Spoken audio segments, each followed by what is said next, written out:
Marley's ghost Marley was dead to begin with. There is no doubt whatever about that. The register of his burial was signed by the clergyman, the clerk, the funeral director, and the chief mourner. Scrooge signed it, and Scrooge's name was good for anything he chose to put his hand to. Old Marley was as dead as a doornail. Mind, I don't mean to say that I know, of my own knowledge, what there is particularly dead about a doornail. I might have been inclined, myself, to regard a coffin nail as the most dead piece of iron in the trade. But the wisdom of our ancestors is in the comparison, and my hands shall not disturb it, or the country's done for. You will therefore permit me to repeat, emphatically, that Marley was as dead as a doornail. Scrooge knew he was dead? Of course he did. How could it be otherwise? Scrooge and he were partners for I don't know how many years. Scrooge was his sole administrator, his sole residuary beneficiary, his sole friend, and sole mourner. And even Scrooge was not so dreadfully cut up by the sad event, but he was an excellent man of business, and on the very day of the funeral, he took over everything, which was an undoubted bargain. The mention of Marley's funeral brings me back to the point I started from. There is no doubt that Marley was dead. This must be distinctly understood, or nothing wonderful can come of the story I am going to relate. If we were not perfectly convinced that Hamlet's father died before the play began, there would be nothing more remarkable in his taking a stroll at night, in an easterly wind, upon his own castle walls, than there would be in any other middle-aged gentleman rashly turning out after dark in a breezy spot, say St. Paul's churchyard for instance, literally to astonish his son's weak mind. Scrooge never painted out old Marley's name. There it stood, years afterwards, above the warehouse door, Scrooge and Marley. The firm was known as Scrooge and Marley. Sometimes people new to the business called Scrooge, and sometimes Marley, but he answered to both names. It was all the same to him. Oh, but he was hard at the grindstone, Scrooge. A squeezing, wrenching, grasping, scraping, clutching, covetous, old sinner. Hard and sharp, from which no steel had ever struck out generous fire, secret and self-contained and solitary as an oyster. The cold within him froze his old features, nipped his pointed nose, wrinkled his cheek, stiffened his walk, made his eyes red, his thin lips blue, and spoke out shrewdly in his grating voice. Frost was on his head, and on his eyebrows, and his thin chin. He carried his own low temperature always about with him. He froze his office in midsummer, and didn't thaw it 1 degree at Christmas. External heat and cold had little influence on Scrooge. No warmth could warm, no wintry weather chill him. No wind that blew was bitterer than he, no falling snow was more intent upon its purpose, no rain less open to question. Foul weather didn't know where to have him. The heaviest rain and snow and hail could boast of the advantage over him in only one respect. They often came down, handsomely, and Scrooge never did. Nobody ever stopped him in the street to say, with glad looks, "My dear Scrooge, how are you? When will you come to see me?" No beggars asked him to bestow a little money, no children asked him what it was o'clock, no man or woman ever once in all his life inquired the way to such and such a place of Scrooge. Even the blind men's dogs appeared to know him, and when they saw him coming, would tug their owners into doorways or courtyards, and then would wag their tails as though they said, "No eye at all is better than an evil eye, dark master." But what did Scrooge care? It was the very thing he liked. To edge his way along the crowded paths of life, warning all human sympathy to keep its distance. Once upon a time, of all the good days in the year, on Christmas Eve, old Scrooge sat busy in his counting-house. It was cold, bleak, biting weather, foggy as well, and he could hear the people in the courtyard outside go wheezing up and down, beating their hands upon their breasts and stamping their feet upon the pavement stones to warm them. The city clocks had only just gone 3, but it was quite dark already, It had not been light all day, and candles were flaring in the windows of the neighboring offices, like red smears upon the brown air. The fog came pouring in at every crack and keyhole and was so dense outside that although the courtyard was narrow, the houses opposite were mere phantoms. To see the dull cloud come drooping down, obscuring everything, one might have thought that nature lived hard by and was brewing on a large scale. The door of Scrooge's counting-house was open that he might keep his eye upon his clerk, who, in a dismal little cell beyond, a sort of cupboard, was copying letters. Scrooge had a very small fire, but the clerk's fire was so very much smaller that it looked like one coal. But he couldn't add to it, for Scrooge kept the coal box in his own room, and so surely as the clerk came in with the shovel, the master predicted that it would be necessary for them to part. Because of this, the clerk put on his white woolen scarf and tried to warm himself at the candle, in which effort, not being a man of a strong imagination, he failed. "A Merry Christmas, Uncle!" "God save you!"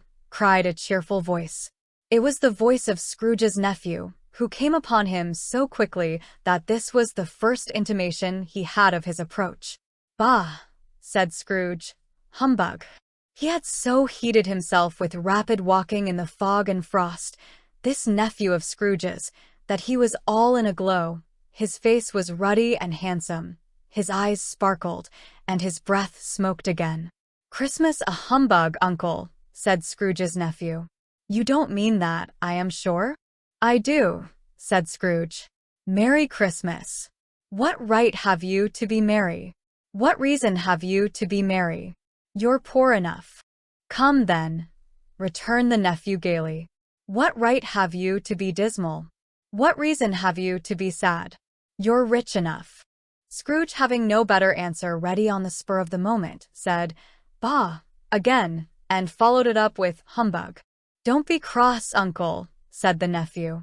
"What else can I be," returned the uncle, "when I live in such a world of fools as this? Merry Christmas. Out upon Merry Christmas. What's Christmas time to you but a time for paying bills without money, a time for finding yourself a year older, but not an hour richer, a time for balancing your books and having every item in M through a round dozen of months presented dead against you? If I could work my will," said Scrooge indignantly, "every idiot who goes about with Merry Christmas on his lips should be boiled with his own pudding and buried with a stake of holly through his heart. He should." "Uncle," pleaded the nephew. "Nephew," returned the uncle sternly, "keep Christmas in your own way, and let me keep it in mine." "Keep it," repeated Scrooge's nephew. "But you don't keep it." "Let me leave it alone, then," said Scrooge. "Much good may it do you. Much good it has ever done you." "There are many things from which I might have derived good, by which I have not profited, I dare say," returned the nephew. "Christmas among the rest. But I am sure I have always thought of Christmas time, when it has come round, apart from the reverence due to its sacred name and origin, if anything belonging to it can be apart from that, as a good time, a kind, forgiving, charitable, pleasant time, the only time I know of, in the long calendar of the year, when men and women seem by one consent to open their shut-up hearts freely, and to think of people below them as if they really were fellow-passengers to the grave, and not another race of creatures bound on other journeys. And therefore, Uncle, though it has never put a scrap of gold or silver in my pocket, I believe that it has done me good, and will do me good, and I say, God bless it." The clerk in the cupboard involuntarily applauded. Becoming immediately sensible of the impropriety, he poked the fire and extinguished the last frail spark forever. "Let me hear another sound from you," said Scrooge, "and you'll keep your Christmas by losing your situation. You're quite a powerful speaker, sir," he added, turning to his nephew. "I wonder you don't go into Parliament. Don't be angry, Uncle. Come. Dine with us tomorrow." Scrooge said that he would see him. Yes, indeed he did. He went the whole length of the expression, and said that he would see him in that extremity first. "But why?" cried Scrooge's nephew. "Why? Why did you get married?" said Scrooge. "Because I fell in love." "Because you fell in love," growled Scrooge, as if that were the only one thing in the world more ridiculous than a Merry Christmas. "Good afternoon."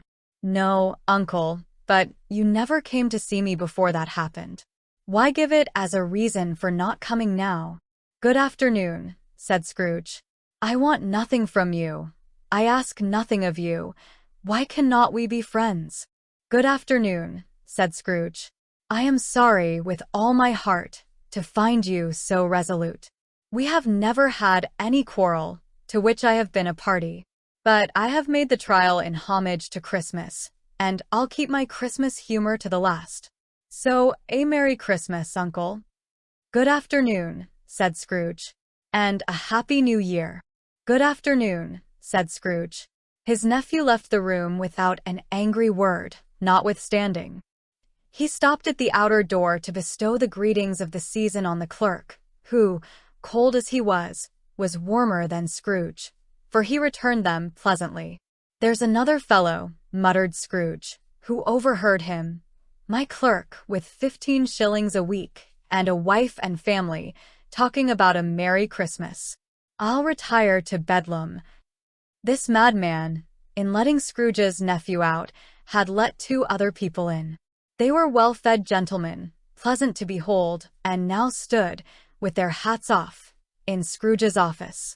They had books and papers in their hands, and bowed to him. "Scrooge and Marley's, I believe," said one of the gentlemen, referring to his list. "Have I the pleasure of addressing Mr. Scrooge or Mr. Marley?" "Mr. Marley has been dead these 7 years," Scrooge replied. "He died 7 years ago, this very night. We have no doubt his generosity is well represented by his surviving partner," said the gentleman, presenting his credentials. It certainly was, for they had been similar in character. At the ominous word generosity, Scrooge frowned and shook his head and handed the credentials back. "At this festive season of the year, Mr. Scrooge," said the gentleman, taking up a pen, "it is more than usually desirable that we should make some slight provision for the poor, who suffer greatly at the present time. Many thousands are in want of common necessaries. Hundreds of thousands are in want of common comforts, sir." "Are there no prisons?" asked Scrooge. "Plenty of prisons," said the gentleman, laying down the pen again. "And the union houses for the poor?" demanded Scrooge. "Are they still in operation?" "They are. Still," returned the gentleman. "I wish I could say they were not." "The treadmill and the poor law are in full vigor, then?" said Scrooge. "Both very busy, sir."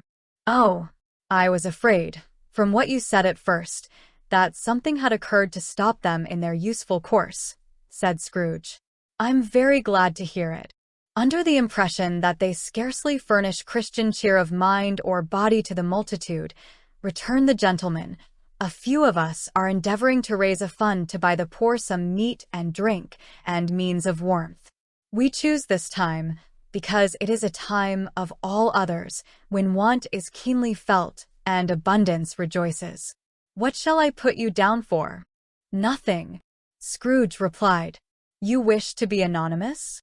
"I wish to be left alone," said Scrooge. "Since you ask me what I wish, gentlemen, that is my answer. I don't make merry myself at Christmas, and I can't afford to make idle people merry. I help to support the establishments I have mentioned. They cost enough, and those who are badly off must go there. Many can't go there, and many would rather die." "If they would rather die," said Scrooge, "they had better do it and decrease the surplus population. Besides, excuse me, I don't know that." "But you might know it," observed the gentleman. "It's not my business," Scrooge returned. "It's enough for a man to understand his own business and not to interfere with other people's. Mine occupies me constantly. Good afternoon, gentlemen." Seeing clearly that it would be useless to pursue their point, the gentleman withdrew. Scrooge resumed his labors with an improved opinion of himself, and in a better temper than was usual with him. Meanwhile, the fog and darkness thickened so that people ran about with flaring torches, offering their services to go before horses and carriages and conduct them on their way. The ancient tower of a church, whose old bell was always peeping slyly down at Scrooge out of a Gothic window in the wall, became invisible and struck the hours and quarters in the clouds, with vibrations afterwards as if its teeth were chattering in its frozen head up there. The cold became intense. In the main street, at the corner of the court, some laborers were repairing the gas pipes and had lit a great fire, round which a party of ragged men and boys were gathered, warming their hands and winking their eyes before the blaze in delight. The water trough being left in solitude, the overflowing water set and turned to slippery ice. The brightness of the shops where holly and berries crackled in the lamp heat of the windows made pale faces red as they passed. Poultry sellers and grocers' shops became a splendid joke, a glorious pageant, with which it was next to impossible to believe that such dull principles as bargain and sale had anything to do. The Lord Mayor, in the stronghold of the mighty mansion house, gave orders to his 50 cooks and servants to keep Christmas as a Lord Mayor's household should, and even the little tailor, whom he had fined 5 shillings on the previous Monday for being drunk and violent in the streets, stirred up tomorrow's pudding in his attic, while his lean wife and the baby went out to buy the beef. Foggier yet and colder. Piercing, searching, biting cold. If the good St. Dunstan had but nipped the evil spirit's nose with a touch of such weather as that, instead of using his familiar weapons, then indeed he would have roared to lusty purpose. The owner of one scant young nose, chewed and mumbled by the hungry cold as bones are chewed by dogs, stooped down at Scrooge's keyhole to sing him a Christmas carol, but at the first sound of "God bless you, merry gentlemen, may nothing you dismay," Scrooge seized the ruler with such energy of action that the singer fled in terror, leaving the keyhole to the fog and even more frost. At length the hour of shutting up the counting-house arrived.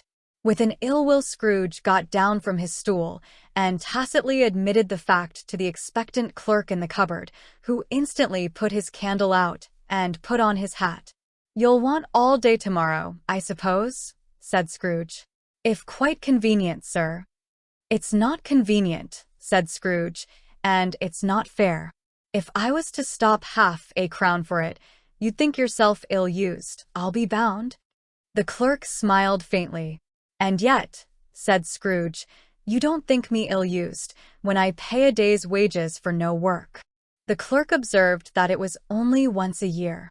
"A poor excuse for picking a man's pocket every 25th of December," said Scrooge, buttoning his greatcoat to the chin. "But I suppose you must have the whole day. Be here all the earlier next morning." The clerk promised that he would, and Scrooge walked out with a growl. The office was closed in a twinkling, and the clerk, with the long ends of his white scarf dangling below his waist, for he boasted no greatcoat, went down an ice slide, at the end of a line of boys, 20 times, in honor of its being Christmas Eve, and then ran home to Camden Town as hard as he could run, to play at blindman's buff. Scrooge took his melancholy dinner in his usual melancholy tavern, and having read all the newspapers, spent the rest of the evening with his banker's book, then went home to bed. He lived in chambers which had once belonged to his deceased partner. They were a gloomy suite of rooms, in a low building up a yard, where it had so little business to be that one could scarcely help fancying it must have run there when it was a young house, playing at hide-and-seek with other houses and forgotten the way out again. It was old enough now and sad enough, for nobody lived in it but Scrooge, the other rooms being all let out as offices. The yard was so dark that even Scrooge, who knew its every stone, was compelled to grope with his hands. The fog and frost so hung about the black old gateway of the house that it seemed as if the weather sat in sad meditation on the threshold. Now, it is a fact that there was nothing at all particular about the knocker on the door, except that it was very large. It is also a fact that Scrooge had seen it, night and morning, during his whole residence in that place, Also that Scrooge had as little of what is called fancy about him as any man in the City of London, even including, which is a bold word, the corporation, officials, and uniformed servants. Let it also be borne in mind that Scrooge had not bestowed one thought on Marley since his last mention of his 7 years dead partner that afternoon. And then let any man explain to me, if he can, how it happened that Scrooge, having his key in the lock of the door, saw in the knocker, without its undergoing any intermediate process of change, not a knocker, but Marley's face. Marley's face. It was not hidden in shadow as the other objects in the yard were, but had a dismal light about it, like a bad lobster in a dark cellar. It was not angry or ferocious, but looked at Scrooge as Marley used to look, with ghostly spectacles turned up on its ghostly forehead. The hair was curiously stirred, as if by breath or hot air, and, though the eyes were wide open, they were perfectly motionless. That, and its ugly color, made it horrible, but its horror seemed to be in spite of the face and beyond its control, rather than a part of its own expression. As Scrooge looked fixedly at this phenomenon, it was a knocker again. To say that he was not startled, or that his blood was not conscious of a terrible sensation to which it had been a stranger from infancy, would be untrue. But he put his hand upon the key he had relinquished, turned it sturdily, walked in, and lit his candle. He did pause, with a moment's hesitation, before he shut the door, and he did look cautiously behind it first, as if he half expected to be terrified with the sight of Marley's pigtail sticking out into the hall. But there was nothing on the back of the door, except the screws and nuts that held the knocker on, so he said, "Pooh, pooh," and closed it with a bang. The sound rang through the house like thunder. Every room above, and every cask in the wine merchant's cellars below, appeared to have a separate echo of its own. Scrooge was not a man to be frightened by echoes. He fastened the door and walked across the hall and up the stairs, slowly too, trimming his candle as he went. You may talk vaguely about driving a coach and six up a good old flight of stairs, but I mean to say you might have got a funeral carriage up that staircase and taken it sideways, with the splinter bar towards the wall and the door towards the stair rails, and done it easy. There was plenty of width for that, and room to spare, which is perhaps the reason why Scrooge thought he saw a locomotive funeral carriage going on before him in the gloom. Half a dozen gas lamps out of the street wouldn't have lighted the entry too well, so you may suppose that it was pretty dark with Scrooge's candle. Up Scrooge went, not caring a button for that. Darkness is cheap, and Scrooge liked it. But before he shut his heavy door, he walked through his rooms to see that all was right. He had just enough recollection of the face to desire to do that. Sitting room, bedroom, lumber room, all as they should be. Nobody under the table, nobody under the sofa. A small fire in the grate, spoon and basin ready, and the little saucepan of thin soup. Scrooge had a cold in his head upon the stove. Nobody under the bed, nobody in the closet, nobody in his dressing gown, which was hanging up in a suspicious attitude against the wall. Lumber room as usual. Old fire guard, old shoes, 2 fish baskets, washing stand on 3 legs, and a poker. Quite satisfied, he closed his door and locked himself in, double-locked himself in, which was not his custom. Thus secured against surprise, he took off his tie, put on his dressing gown and slippers and his nightcap, and sat down before the fire to take his soup. It was a very low fire indeed, nothing on such a bitter night. He was obliged to sit close to it and brood over it, before he could extract the least sensation of warmth from such a handful of fuel. The fireplace was an old one, built by some Dutch merchant long ago, and paved all round with quaint Dutch tiles, designed to illustrate the scriptures. There were Cain and Abel, Pharaoh's daughters, queens of Sheba, angelic messengers descending through the air on clouds like featherbeds, Abraham's, apostles putting off to sea in boats, hundreds of figures to attract his thoughts, and yet that face of Marley, 7 years dead, came and swallowed up the whole. If each smooth tile had been a blank at first, with power to shape some picture on its surface from the broken fragments of his thoughts, there would have been a copy of old Marley's head on every one. "Humbug," said Scrooge, and walked across the room. After several turns, he sat down again. As he threw his head back in the chair, his glance happened to rest upon a bell, a disused bell, that hung in the room and communicated for some purpose now forgotten with a chamber in the highest story of the building. It was with great astonishment, and with a strange, inexplicable dread, that as he looked, he saw this bell begin to swing. It swung so softly in the outset that it scarcely made a sound, but soon it rang out loudly, and so did every bell in the house. This might have lasted half a minute, or a minute, but it seemed an hour. The bells ceased as they had begun, together. They were succeeded by a noise, deep down below, as if some person were dragging a heavy chain over the casks in the wine merchant's cellar. Scrooge then remembered to have heard that ghosts in haunted houses were described as dragging chains. The cellar door flew open with a booming sound, and then he heard the noise much louder on the floors below, then coming up the stairs, then coming straight towards his door. "It's humbug still," said Scrooge. "I won't believe it." His color changed though, when, without a pause, it came on through the heavy door and passed into the room before his eyes. Upon its coming in, the dying flame leaped up, as though it cried, "I know him, Marley's ghost," and fell again. The same face, the very same. Marley in his pigtail, usual waistcoat, tights, and boots.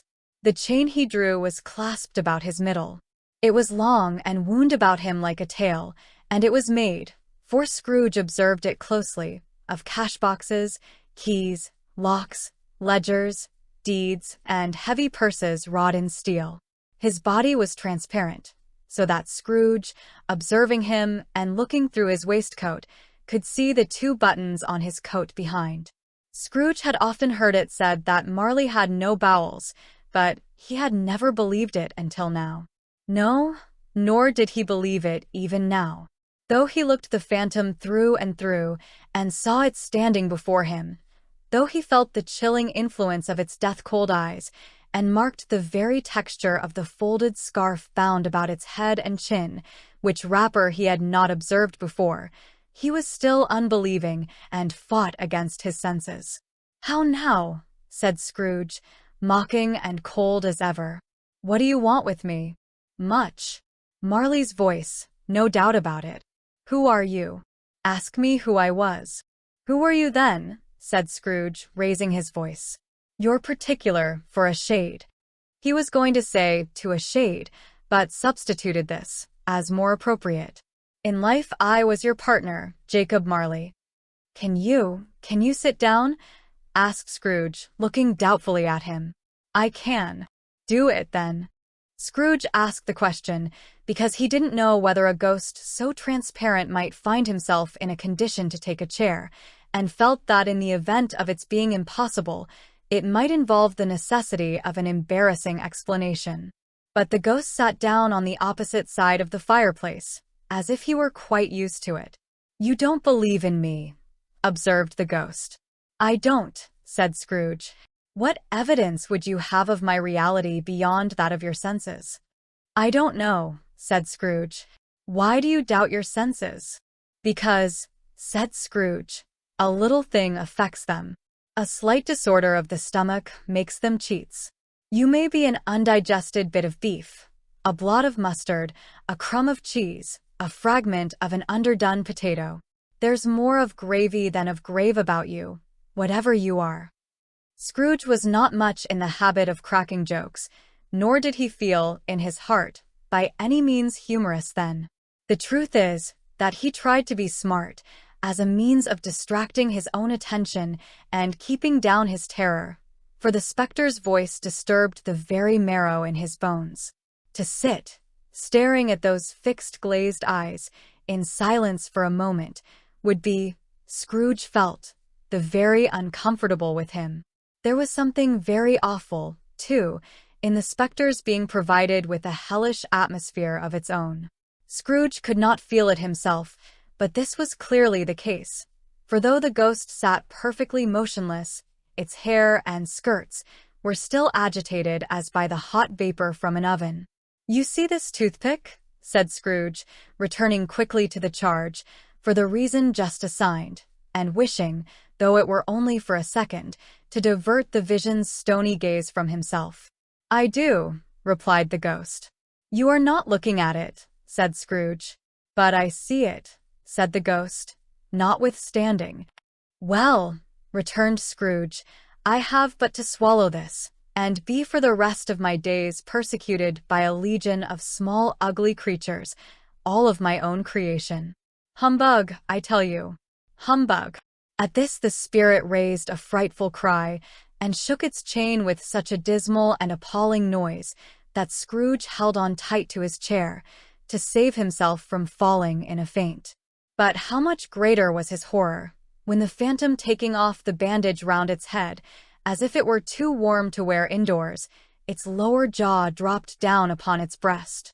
Scrooge fell upon his knees, and clasped his hands before his face. "Mercy," he said. "Dreadful vision! Why do you trouble me?" "Man of the worldly mind," replied the ghost, "do you believe in me or not?" "I do," said Scrooge. "I must.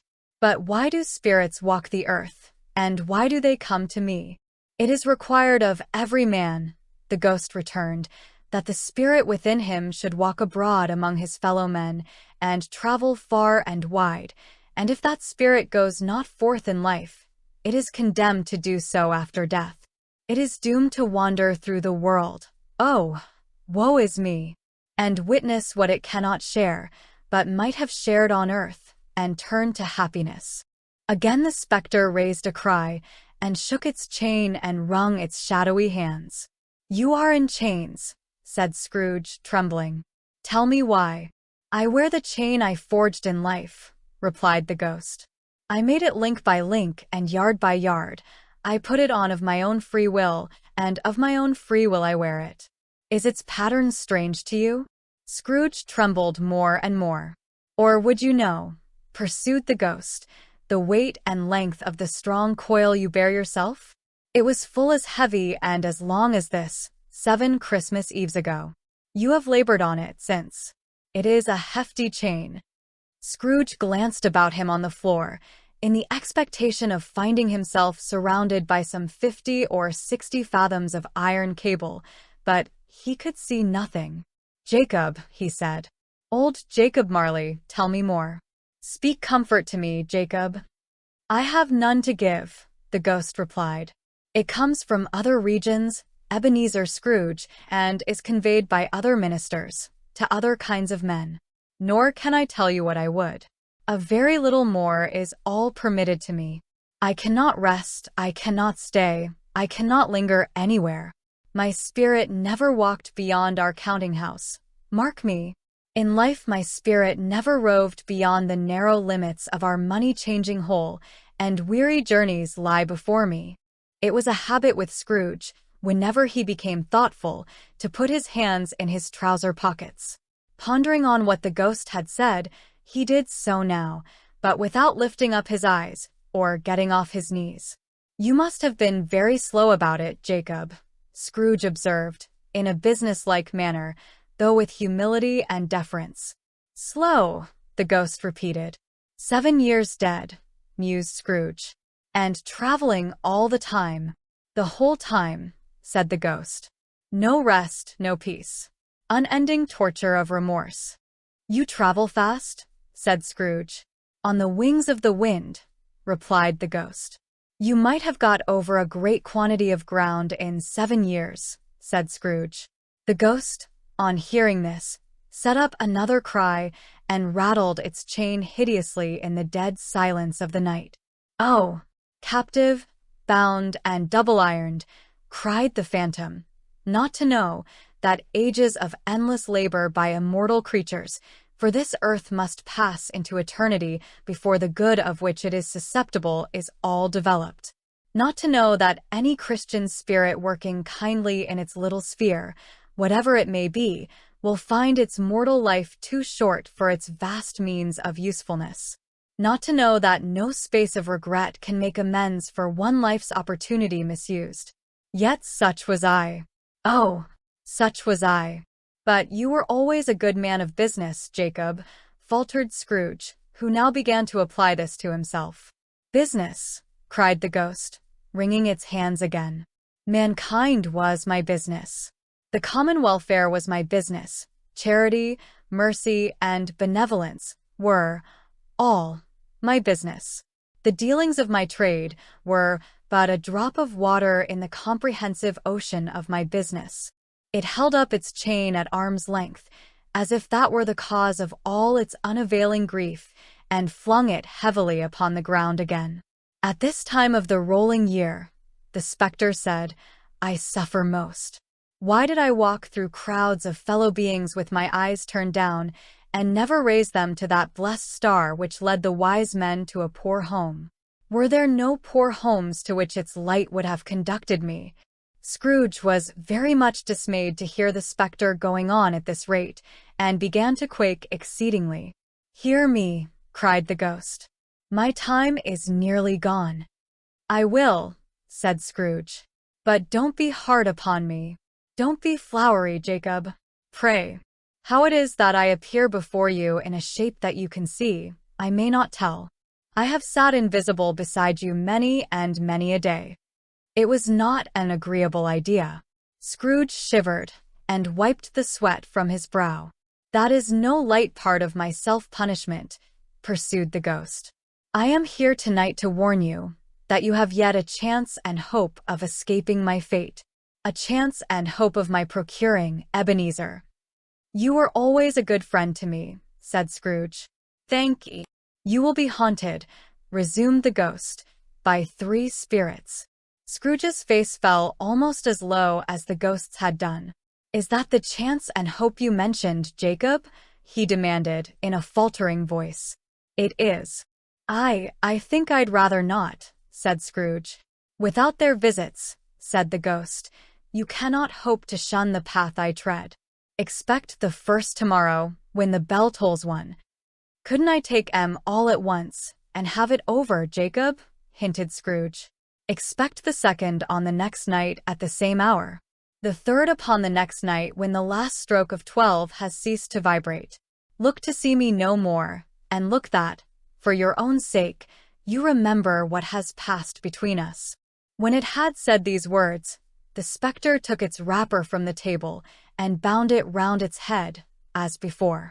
Scrooge knew this, by the smart sound its teeth made, when the jaws were brought together by the bandage.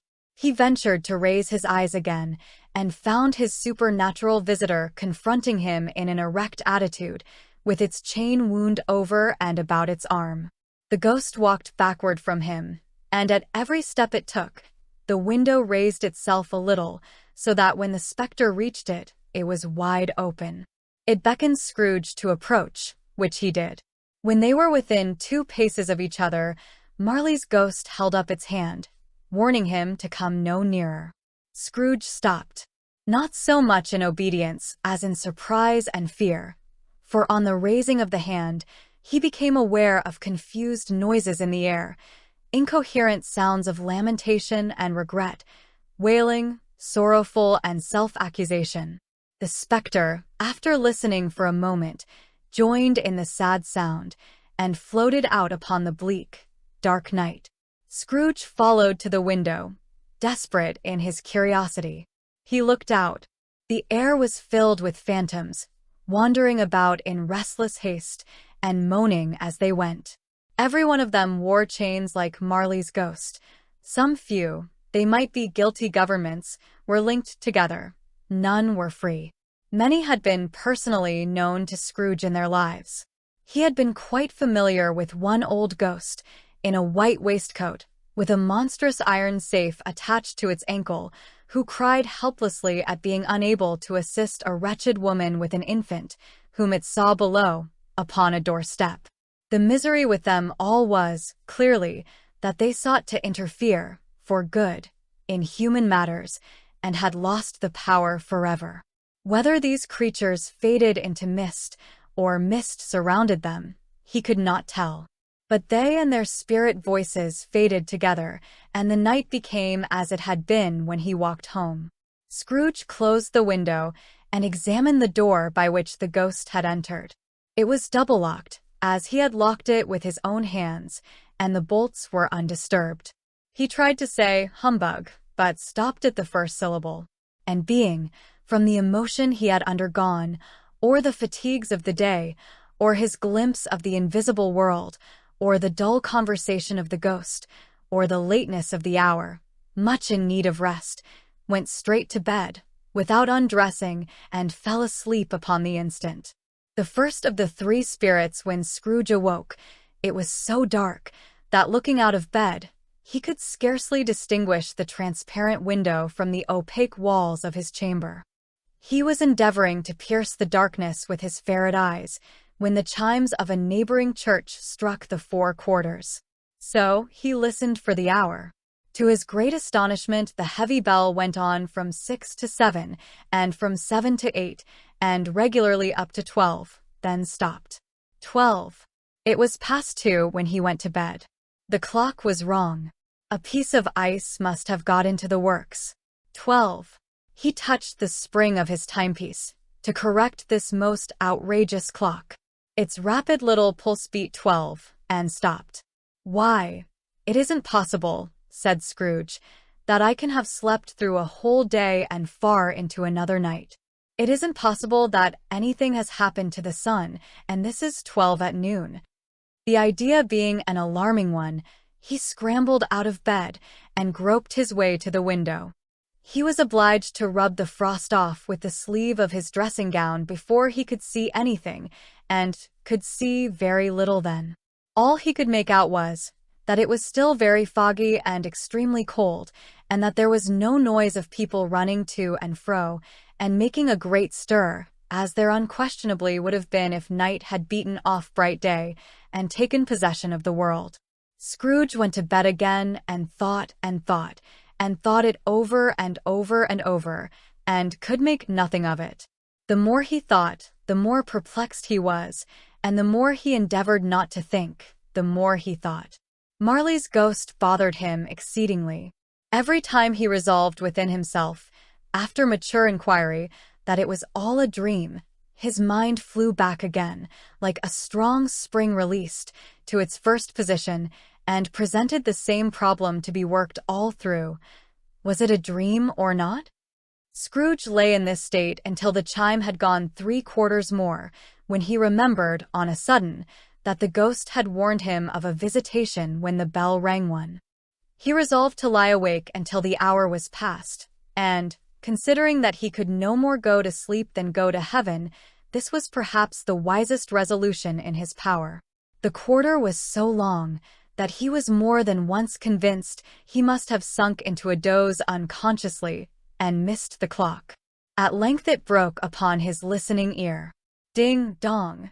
"A quarter past," said Scrooge, counting. Ding dong.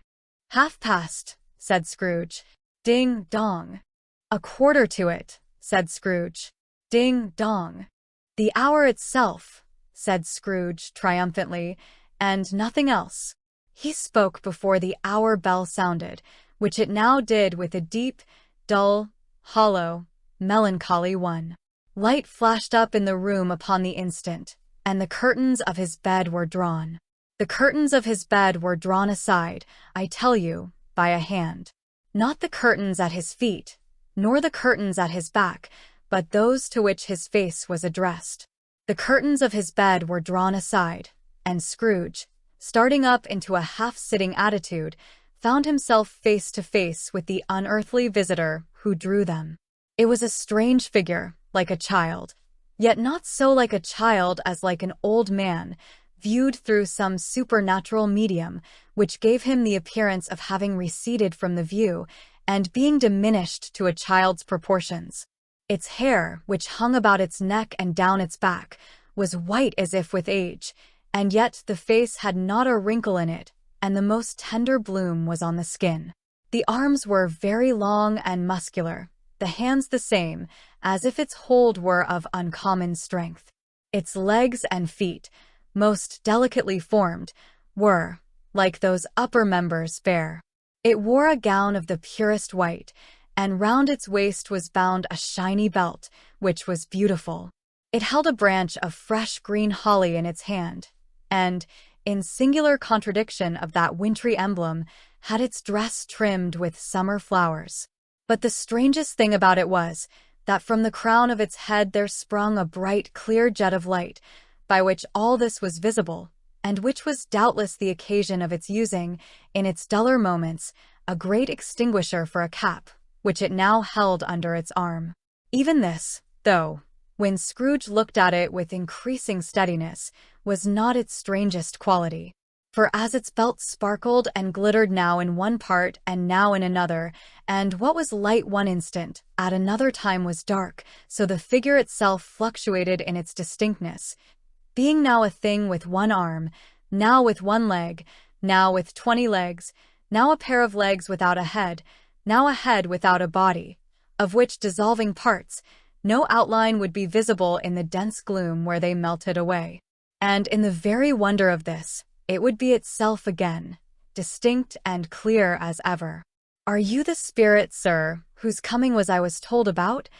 asked Scrooge. "I am." The voice was soft and gentle, singularly low, as if instead of being so close beside him, it were at a distance. "Who and what are you?" Scrooge demanded. "I am the ghost of Christmas past." "Long past?" inquired Scrooge, observant of its dwarfish stature. "No." "Your past." Perhaps Scrooge could not have told anybody why, if anybody could have asked him, but he had a special desire to see the spirit in his cap, and begged him to be covered. "What?" exclaimed the ghost. "Would you so soon put out, with worldly hands, the light I give? Is it not enough that you are one of those whose passions made this cap, and force me through whole trains of years to wear it low upon my brow?" Scrooge reverently denied all intention to offend or any knowledge of having intentionally capped the spirit at any period of his life. He then made bold to inquire what business brought him there. "Your welfare," said the ghost. Scrooge expressed himself much obliged, but could not help thinking that a night of unbroken rest would have been much better. The spirit must have heard him thinking, for it said immediately, "Your reclamation, then. Take heed."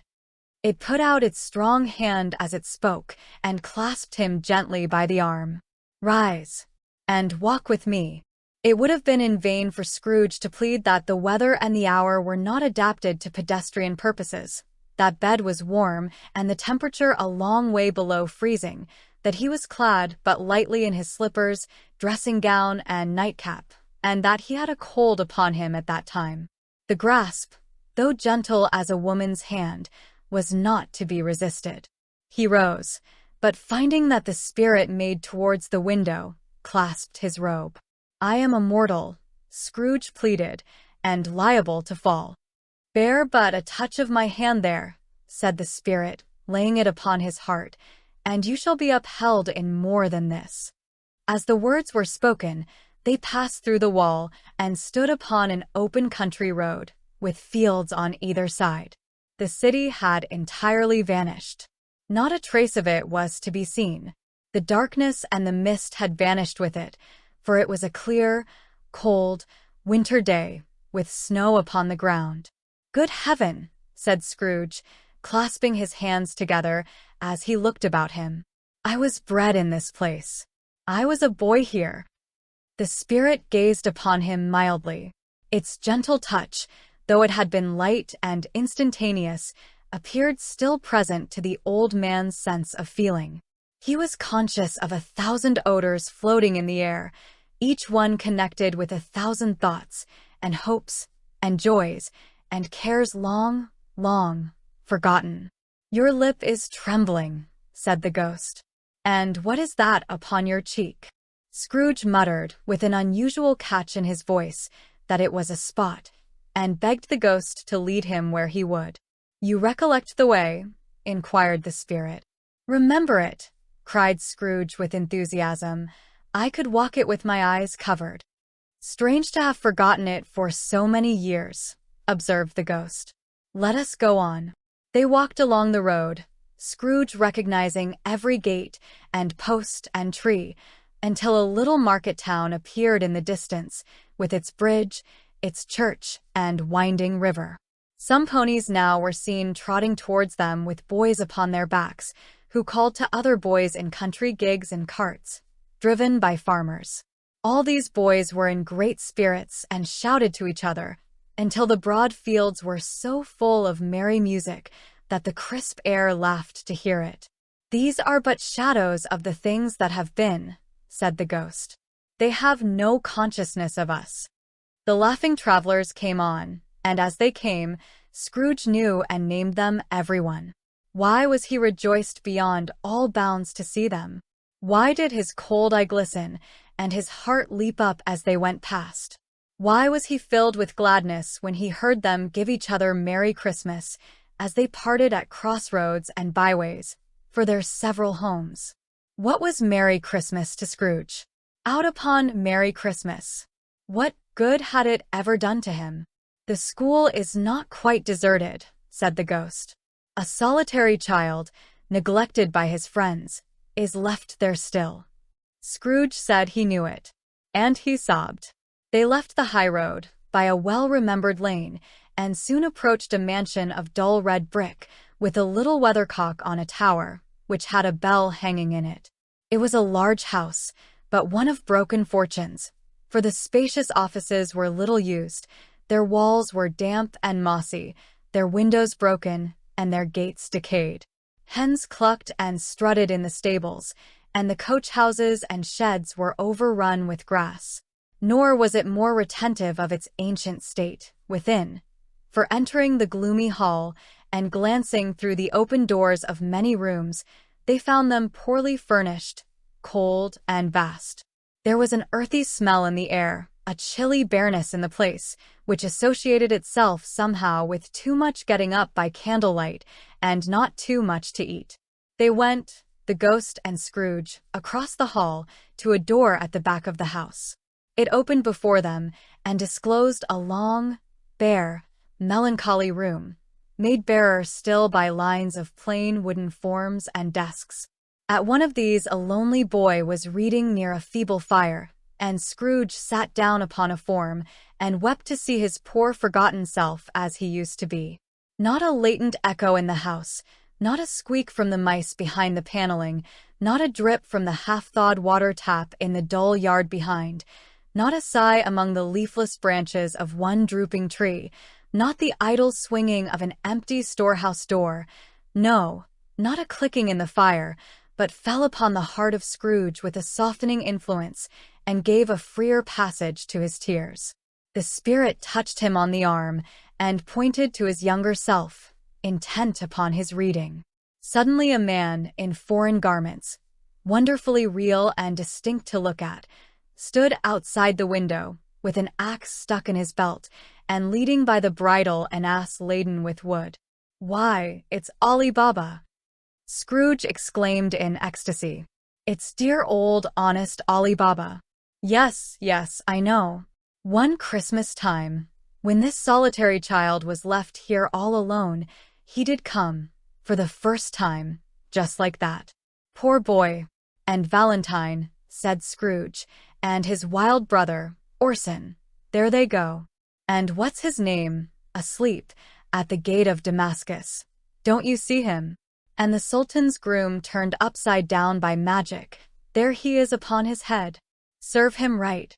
I'm glad of it. What business had he to be married to the princess?" To hear Scrooge expending all the earnestness of his nature on such stories, in a most extraordinary voice between laughing and crying, and to see his heightened and excited face, would have been a surprise to his business friends in the city, indeed. "There's the parrot," cried Scrooge. "Green body and yellow tail, with a thing like a lettuce growing out of the top of his head. There he is. Poor Robin Crusoe, he called him, when he came home again after sailing round the island. Poor Robin Crusoe. Where have you been, Robin Crusoe?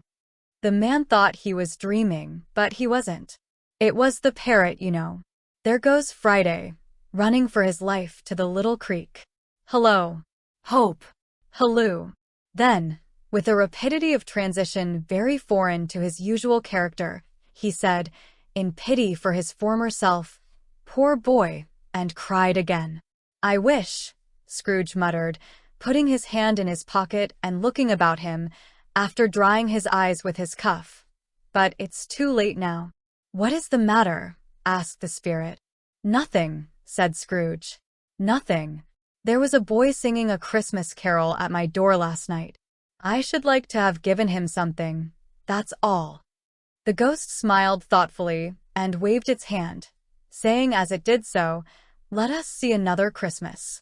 Scrooge's former self grew larger at the words, and the room became a little darker and more dirty. The panels shrunk, the windows cracked, fragments of plaster fell out of the ceiling, and the naked supports were shown instead. But how all this was brought about, Scrooge knew no more than you do. He only knew that it was quite correct, that everything had happened so, that there he was, alone again, when all the other boys had gone home for the jolly holidays. He was not reading now, but walking up and down despairingly.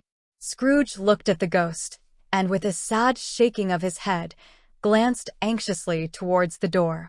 It opened, and a little girl, much younger than the boy, came darting in, and putting her arms about his neck and often kissing him, addressed him as her dear, dear brother. "I have come to bring you home, dear brother," said the child, clapping her tiny hands and bending down to laugh. "To bring you home, home, home." "Home, little fan," returned the boy. "Yes," said the child, brimful of glee. "Home, for good and all.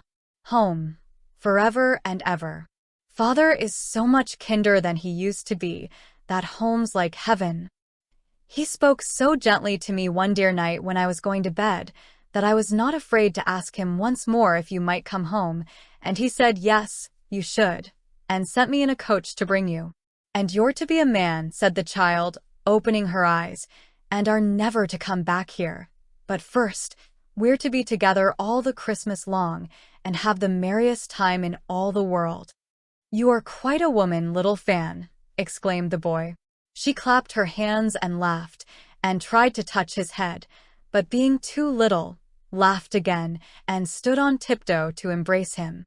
Then she began to drag him, in her childish eagerness, towards the door, and he, not loath to go, accompanied her. A terrible voice in the hall cried, "Bring down Master Scrooge's box there," and in the hall appeared the schoolmaster himself, who glared on Master Scrooge with a ferocious look, and threw him into a dreadful state of mind by shaking hands with him. He then conveyed him and his sister into the old well of a shivering best parlor that ever was seen, where the maps upon the wall and the globes in the windows were waxy with cold. Here he produced a container of curiously light wine and a block of curiously heavy cake, and administered those treats to the young people, at the same time sending out a meager servant to offer a glass of something to the coachman, who answered that he thanked the gentleman, but if it was the same tap as he had tasted before, he had rather not. Master Scrooge's trunk being by this time tied on to the top of the chaise, the children said good-bye to the schoolmaster right willingly, and getting into it, drove gaily down the garden sweep, the quick wheels dashing the frost and snow from off the dark leaves of the evergreens like spray. "Always a delicate creature, whom a breath might have withered," said the ghost. "But she had a large heart." "So she had," cried Scrooge. "You're right. I will not deny it, spirit. God forbid. She died a woman," said the ghost, "and had, as I think, children." "One child," Scrooge returned. "True," said the ghost. "Your nephew." Scrooge seemed uneasy in his mind, and answered briefly, "Yes." Although they had but that moment left the school behind them, they were now in the busy streets of a city, where shadowy passengers passed, where shadowy carts and coaches battled for the way, and all the noise and chaos of a real city was. It was made plain enough, by the dressing of the shops, that here too it was Christmas time again, but it was evening and the streets were lit up. The ghost stopped at a certain warehouse door and asked Scrooge if he knew it. "Know it," said Scrooge. "I was apprenticed here." They went in.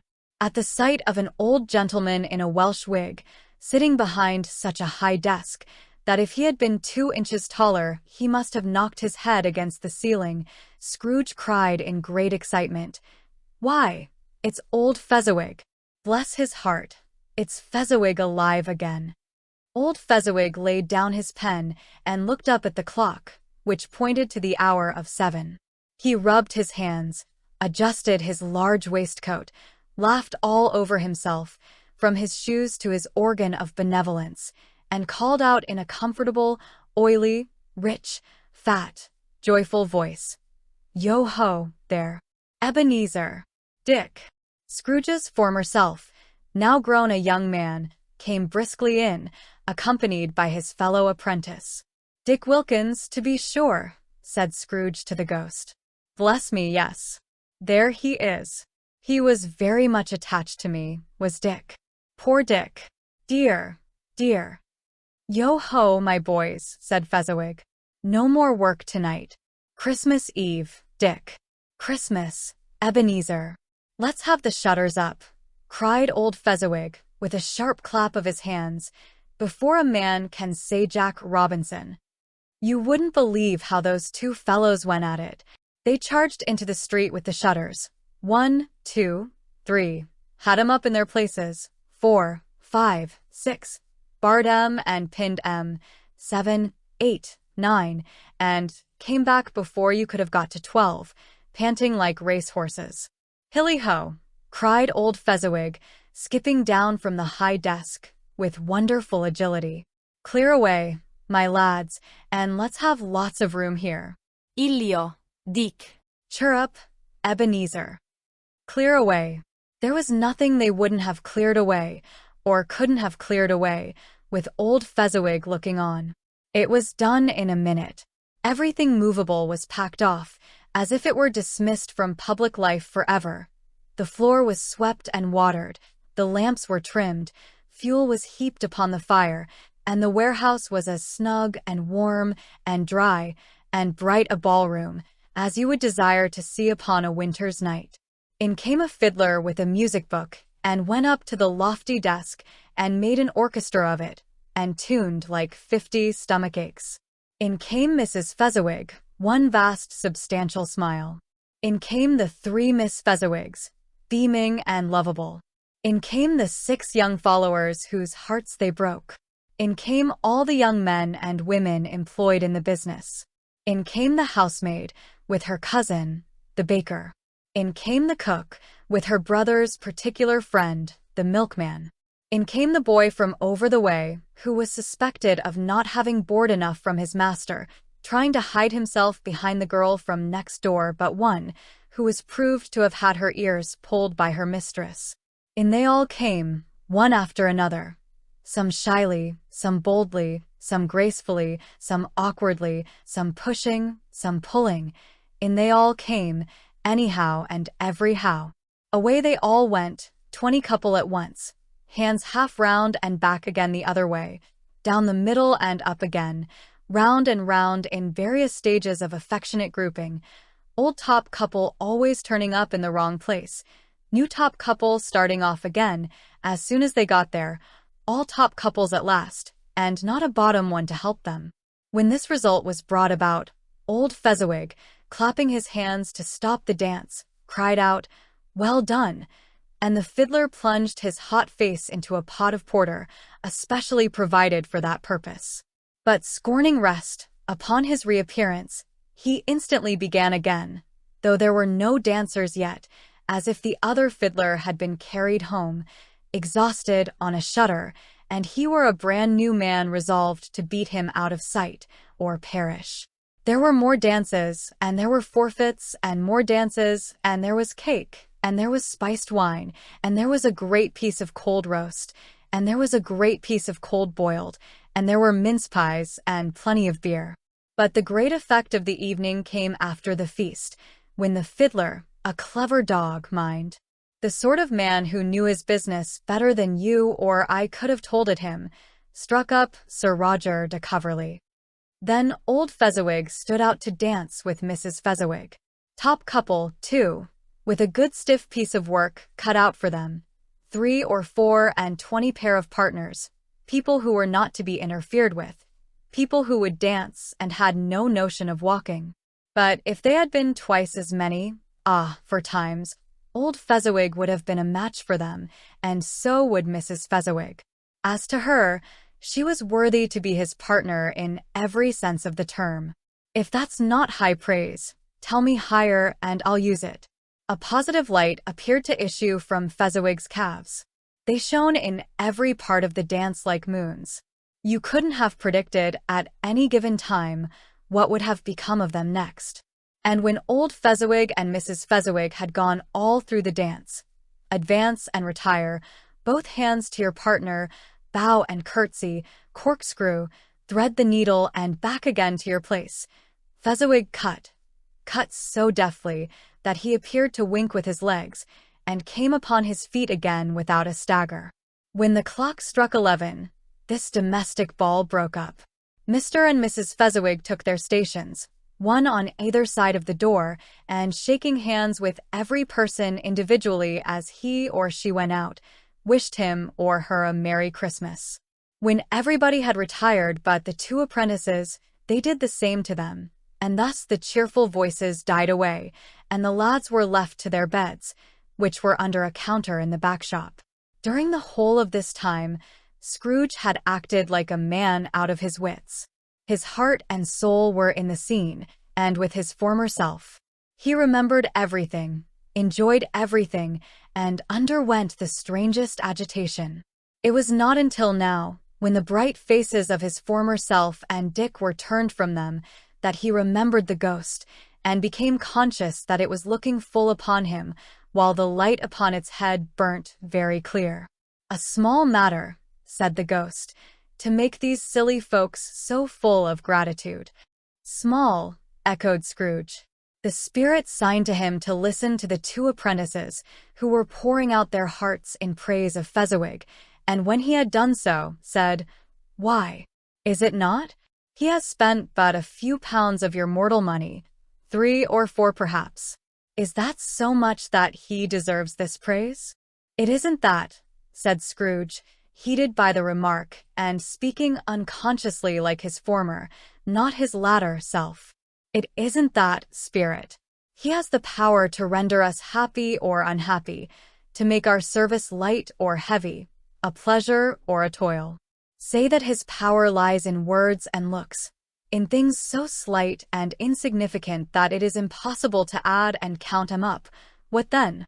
The happiness he gives is quite as great as if it cost a fortune." He felt the spirit's glance and stopped. "What is the matter?" asked the ghost. "Nothing particular," said Scrooge. "Something, I think?" the ghost insisted. "No," said Scrooge, "no. I should like to be able to say a word or 2 to my clerk just now. That's all." His former self turned down the lamps as he gave utterance to the wish, and Scrooge and the ghost again stood side by side in the open air. "My time grows short," observed the spirit. "Quick." This was not addressed to Scrooge, or to anyone whom he could see, but it produced an immediate effect. For again Scrooge saw himself. He was older now, a man in the prime of life. His face had not the harsh and rigid lines of later years, but it had begun to wear the signs of care and greed. There was an eager, greedy, restless motion in the eye, which showed the passion that had taken root, and where the shadow of the growing tree would fall. He was not alone, but sat by the side of a fair young girl in a morning dress, in whose eyes there were tears, which sparkled in the light that shone out of the ghost of Christmas past. "It matters little," she said softly. "To you, very little. Another idol has displaced me, and if it can cheer and comfort you in time to come, as I would have tried to do, I have no just cause to grieve. What idol has displaced you? He rejoined. A golden one. This is the even-handed dealing of the world, he said. There is nothing on which it is so hard as poverty, and there is nothing it professes to condemn with such severity as the pursuit of wealth. You fear the world too much, she answered gently. All your other hopes have merged into the hope of being beyond the chance of its reproach. I have seen your nobler aspirations fall off one by one until the master passion, gain, absorbs you. Have I not? What then? He retorted.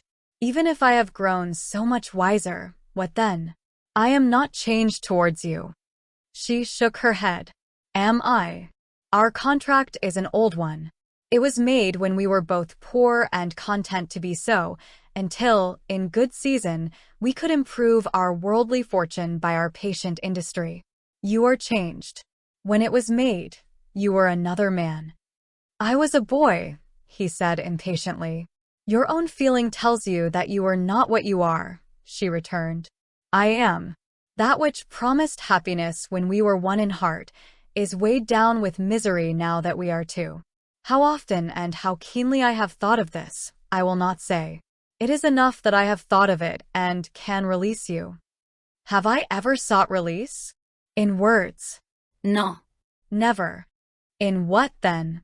In a changed nature, in an altered spirit, in another atmosphere of life, another hope as its great end. In everything that made my love of any worth or value in your sight. If this had never been between us, said the girl, looking mildly, but with steadiness upon him, tell me, would you seek me out and try to win me now? Ah, no. He seemed to yield to the justice of this possibility, in spite of himself. But he said with a struggle, You think not. I would gladly think otherwise if I could, she answered. Heaven knows. When I have learned a truth like this, I know how strong and irresistible it must be. But if you were free today, tomorrow, yesterday, can even I believe that you would choose a girl without money from her family, you who, in your very confidence with her, weigh everything by gain? Or, choosing her, if for a moment you were false enough to your one guiding principle to do so, do I not know that your repentance and regret would surely follow? I do, and I release you, with a full heart, for the love of him you once were. He was about to speak, but with her head turned from him, she resumed. You may. The memory of what is past half makes me hope you will have pain in this.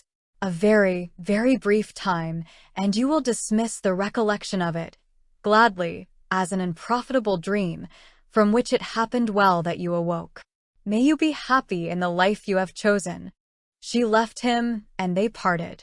Spirit, said Scrooge, show me no more. Conduct me home. Why do you delight to torture me? One shadow more, exclaimed the ghost. No more, cried Scrooge. No more. I don't wish to see it. Show me no more. But the relentless ghost held him with both his arms and forced him to observe what happened next. They were in another scene and place. A room, not very large or handsome, but full of comfort. Near to the winter fire sat a beautiful young girl, so like that last that Scrooge believed it was the same, until he saw her, now an attractive woman, sitting opposite her daughter. The noise in this room was perfectly chaotic, for there were more children there than Scrooge in his agitated state of mind could count. The consequences were noisy beyond belief, but no one seemed to care. On the contrary, the mother and daughter laughed heartily and enjoyed it very much, and the latter, soon beginning to mingle in the sports, got attacked by the young boys most ruthlessly. What would I not have given to be one of them? Though I never could have been so rude, no, I wouldn't for the wealth of all the world have crushed that braided hair and torn it down, and for the precious little shoe, I wouldn't have plucked it off, God bless my soul, to save my life. As to measuring her waist in sport, as they did, bold young brood, I couldn't have done it, I should have expected my arm to have grown round it for a punishment, and never come straight again. And yet I should have dearly liked, I own, to have touched her lips, to have questioned her, that she might have opened them, to have looked upon the lashes of her downcast eyes, and never raised a blush, to have let loose waves of hair, an inch of which would be a souvenir beyond price. In short, I should have liked, I do confess, to have had the lightest license of a child, and yet to have been man enough to know its value. But now a knocking at the door was heard, and such a rush immediately ensued that she with laughing face was borne towards it, the center of a flushed and excited group, just in time to greet the father, who came home attended by a man laden with Christmas toys and presents. Then the shouting and the struggling, and the attack that was made on the defenseless porter. The scaling him with chairs for ladders to dive into his pockets, take from him of brown paper parcels, hold on tight by his tie, hug him round his neck, thump his back, and kick his legs in wild affection. The shouts of wonder and delight with which the contents of every package was received. The terrible announcement that the baby had been taken in the act of putting a doll's frying pan into his mouth, and was more than suspected of having swallowed a make-believe turkey, glued on a wooden plate. The immense relief of finding this a false alarm. The joy and gratitude and ecstasy. They are all indescribable alike. It is enough that by degrees the children and their emotions got out of the parlor, and, by one stair at a time, up to the top of the house, where they went to bed and so subsided. And now Scrooge looked on more attentively than ever, when the master of the house, having his daughter leaning fondly on him, sat down with her and her mother at his own fireside, and when he thought that such another creature, quite as graceful and as full of promise, might have called him father, and been a springtime in the winter of his life, his sight grew very dim indeed. "Belle," said the husband, turning to his wife with a smile, "I saw an old friend of yours this afternoon." "Who was it?" "Guess." "How can I?" "Tut, don't I know?" she added in the same breath, laughing as he laughed. "Mr. Scrooge." Mr. Scrooge it was. I passed his office window, and as it was not shut up, and he had a candle inside, I could scarcely help seeing him. His partner lies upon the point of death, I hear, and there he sat alone. Quite alone in the world, I do believe. "Spirit," said Scrooge in a broken voice, "remove me from this place." "I told you these were shadows of the things that have been," said the ghost. "That they are what they are, do not blame me." "Remove me," Scrooge exclaimed, "I cannot bear it." He turned upon the ghost, and seeing that it looked upon him with a face, in which in some strange way there were fragments of all the faces it had shown him, wrestled with it. "Leave me. Take me back. Haunt me no longer." In the struggle, if that can be called a struggle in which the ghost with no visible resistance on its own part was undisturbed by any effort of its adversary, Scrooge observed that its light was burning high and bright, and dimly connecting that with its influence over him, he seized the extinguisher cap, and by a sudden action pressed it down upon the ghost's head. The spirit dropped beneath it, so that the extinguisher covered its whole form, but though Scrooge pressed it down with all his force, he could not hide the light, which streamed from under it, in an unbroken flood upon the ground. He was conscious of being exhausted and overcome by an irresistible sleepiness, and, further, of being in his own bedroom. He gave the cap a parting squeeze, in which his hand relaxed, and had barely time to reel to bed before he sank into a heavy sleep. Awakening in the middle of a particularly tough snore, and sitting up in bed to get his thoughts together, Scrooge had no occasion to be told that the bell was again upon the stroke of one.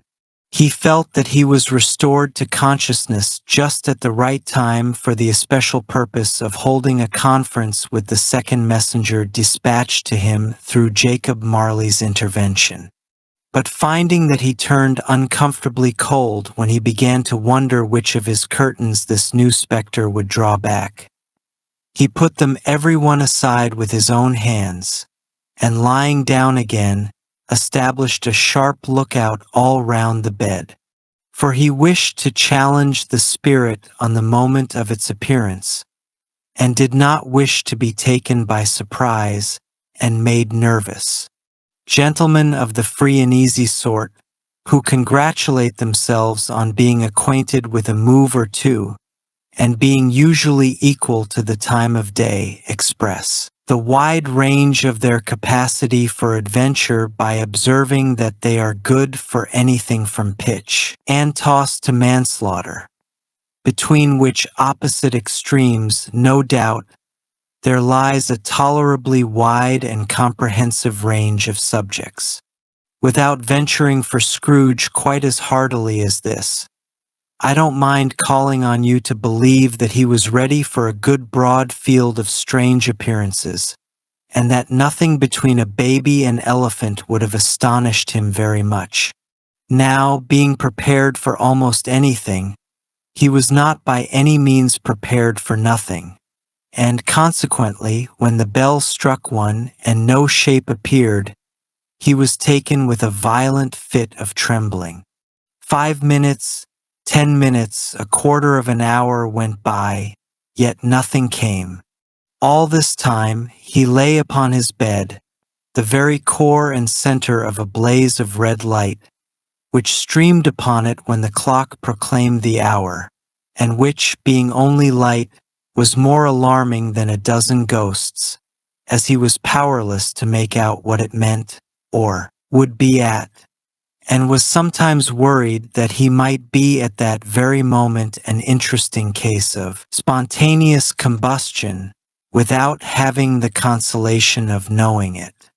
At last, however, he began to think, as you or I would have thought at first, for it is always the person not in the predicament who knows what ought to have been done in it, and would unquestionably have done it too. At last, I say, he began to think that the source and secret of this ghostly light might be in the adjoining room, from where, on further tracing it, it seemed to shine. This idea taking full possession of his mind, he got up softly and shuffled in his slippers to the door. The moment Scrooge's hand was on the lock, a strange voice called him by his name and asked him to enter. He obeyed. It was his own room. There was no doubt about that.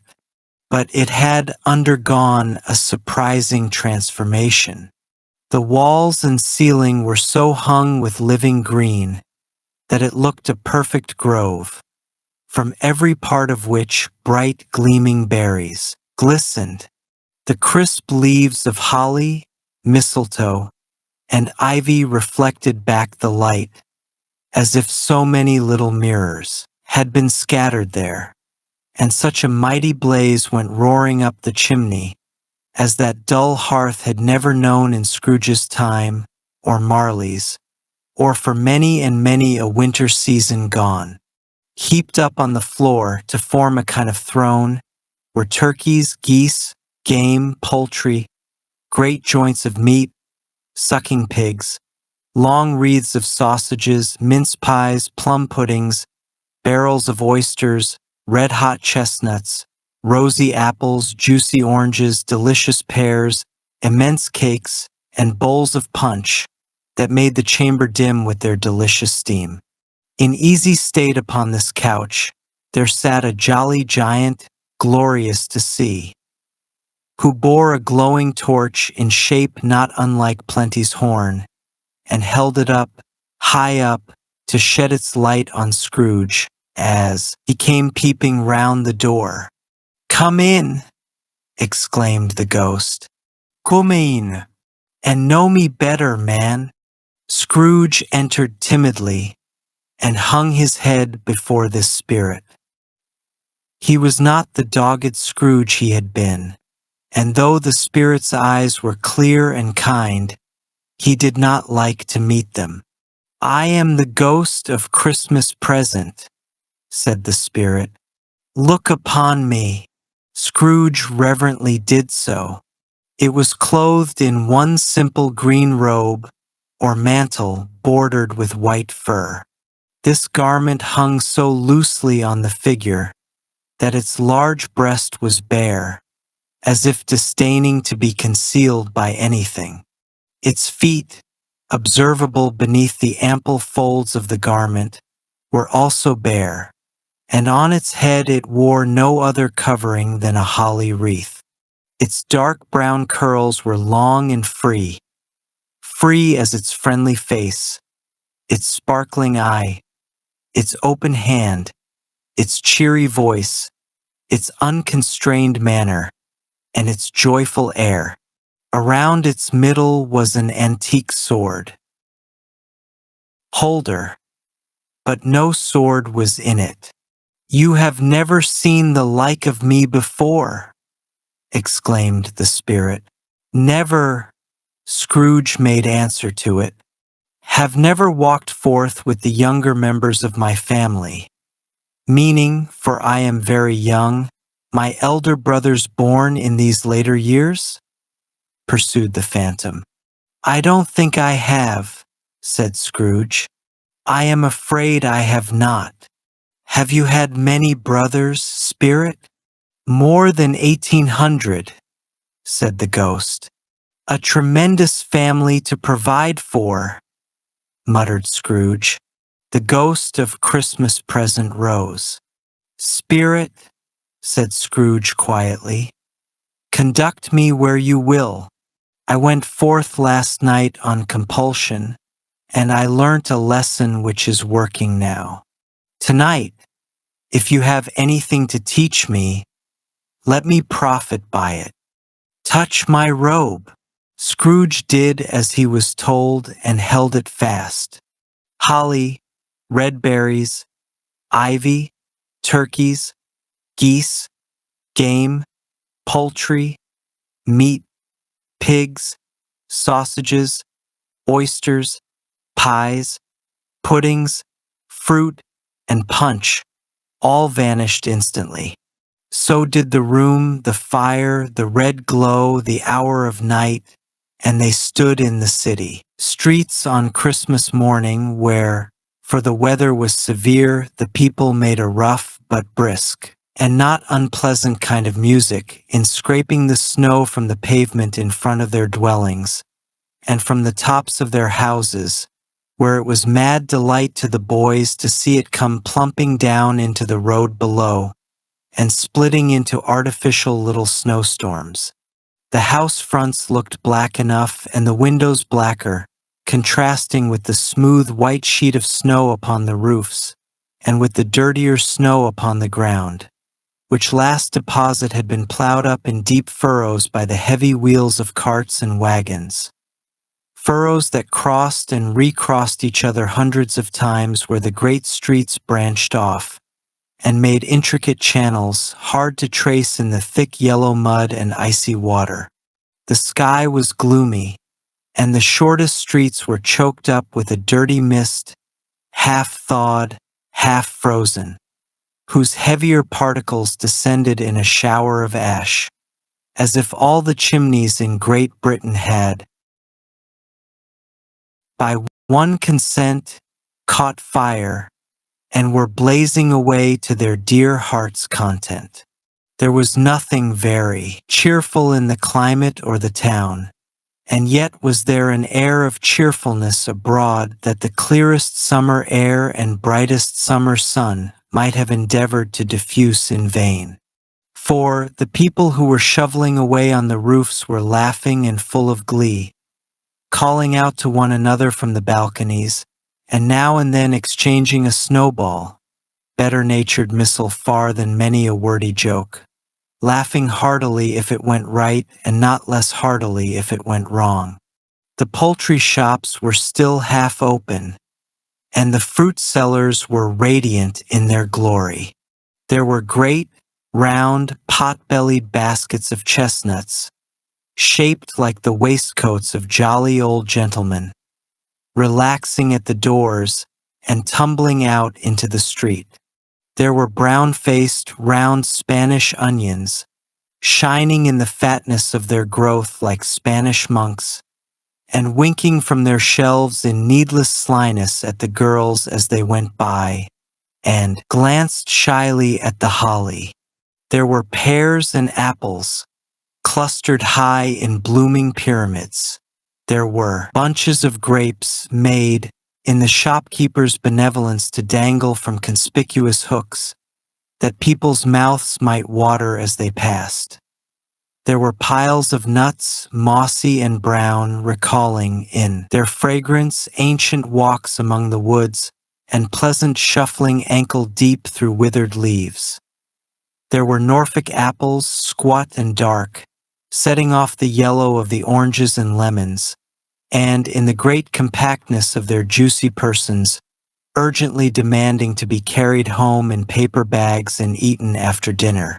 The very gold and silver fish, set forth among these choice fruits in a bowl, appeared to know that there was something going on, and, to a fish, went gasping round and round their little world in slow and passionless excitement. The grocers, oh, the grocers, nearly closed with perhaps 2 shutters down or 1. But through those gaps such glimpses. It was not alone that the scales descending on the counter made a merry sound, or that the twine and roller parted company so briskly, or that the jars were rattled up and down like juggling tricks, or even that the blended scents of tea and coffee were so grateful to the nose, or even that the dried fruits were so plentiful and rare, the almonds so extremely white, the sticks of cinnamon so long and straight, the other spices so delicious, the candied fruits so spotted with sugar as to make the coldest onlookers feel faint and subsequently sick. Nor was it that the figs were moist and pulpy, or that the French plums blushed in modest sourness from their highly decorated boxes, or that everything was good to eat and in its Christmas dress. But the customers were all so hurried and so eager in the hopeful promise of the day, that they tumbled up against each other at the door, crashing their baskets wildly, and left their purchases upon the counter, and came running back to fetch them, and committed hundreds of the like mistakes in the best humor possible, while the grocer and his people were so frank and fresh that the polished hearts with which they fastened their aprons behind might have been their own, worn outside for general inspection. But soon the bells called good people all to church and chapel, and away they came, flocking through the streets in their best clothes and with their gayest faces. And at the same time there emerged from scores of by-streets, lanes, and nameless turnings, people carrying their dinners to the bakers' shops. The sight of these poor revelers appeared to interest the spirit very much, for he stood with Scrooge beside him in a baker's doorway, and taking off the covers as their bearers passed, sprinkled incense on their dinners from his torch. And it was a very uncommon kind of torch, for once or twice when there were angry words between some dinner carriers who had knocked into each other, he shed a few drops of water on them from it, and their good humor was restored directly. For they said, it was a shame to quarrel upon Christmas Day. And so it was, God love it, so it was. In time the bells ceased, and the bakers were shut up. And yet there was merriment in all these dinners and the progress of their cooking, in the thawed patch of wet above each baker's oven, where the pavement smoked as if its stones were cooking too. Is there a peculiar flavor in what you sprinkle from your torch? Asked Scrooge. There is, my own. Would it apply to any kind of dinner on this day? Asked Scrooge. To any kindly given, to a poor one most. Why to a poor one most? Asked Scrooge. Because it needs it most. Spirit, said Scrooge after a moment's thought, I wonder you, of all the beings in the many worlds about us, should desire to cramp these people's opportunities of innocent enjoyment. "Aye," cried the spirit, "you would deprive them of their means of dining every seventh day, often the only day on which they can be said to dine at all," said Scrooge. "Wouldn't you?" "Aye," cried the spirit. "You seek to close these places on the seventh day?" said Scrooge. "And it comes to the same thing." "I seek," exclaimed the spirit. "Forgive me if I am wrong. It has been done in your name, or at least in that of your family," said Scrooge.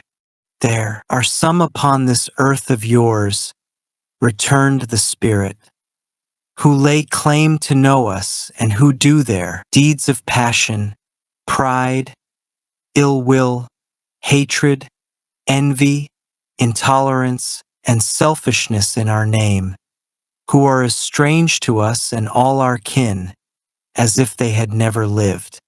Remember that and charge their doings on themselves, not us."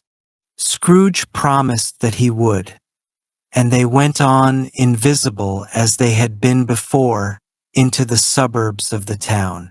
It was a remarkable quality of the ghost which Scrooge had observed at the baker's, that notwithstanding his gigantic size, he could accommodate himself to any place with ease, and that he stood beneath a low roof quite as gracefully and like a supernatural creature as it was possible he could have done in any lofty hall. And perhaps it was the pleasure the good spirit had in showing off this power of his, or else it was his own kind, generous, hearty nature, and his sympathy with all poor men, that led him straight to Scrooge's clerks. For there he went and took Scrooge with him, holding to his robe, and on the threshold of the door the spirit smiled, and stopped to bless Bob Cratchit's dwelling with the sprinkling of his torch. Think of that!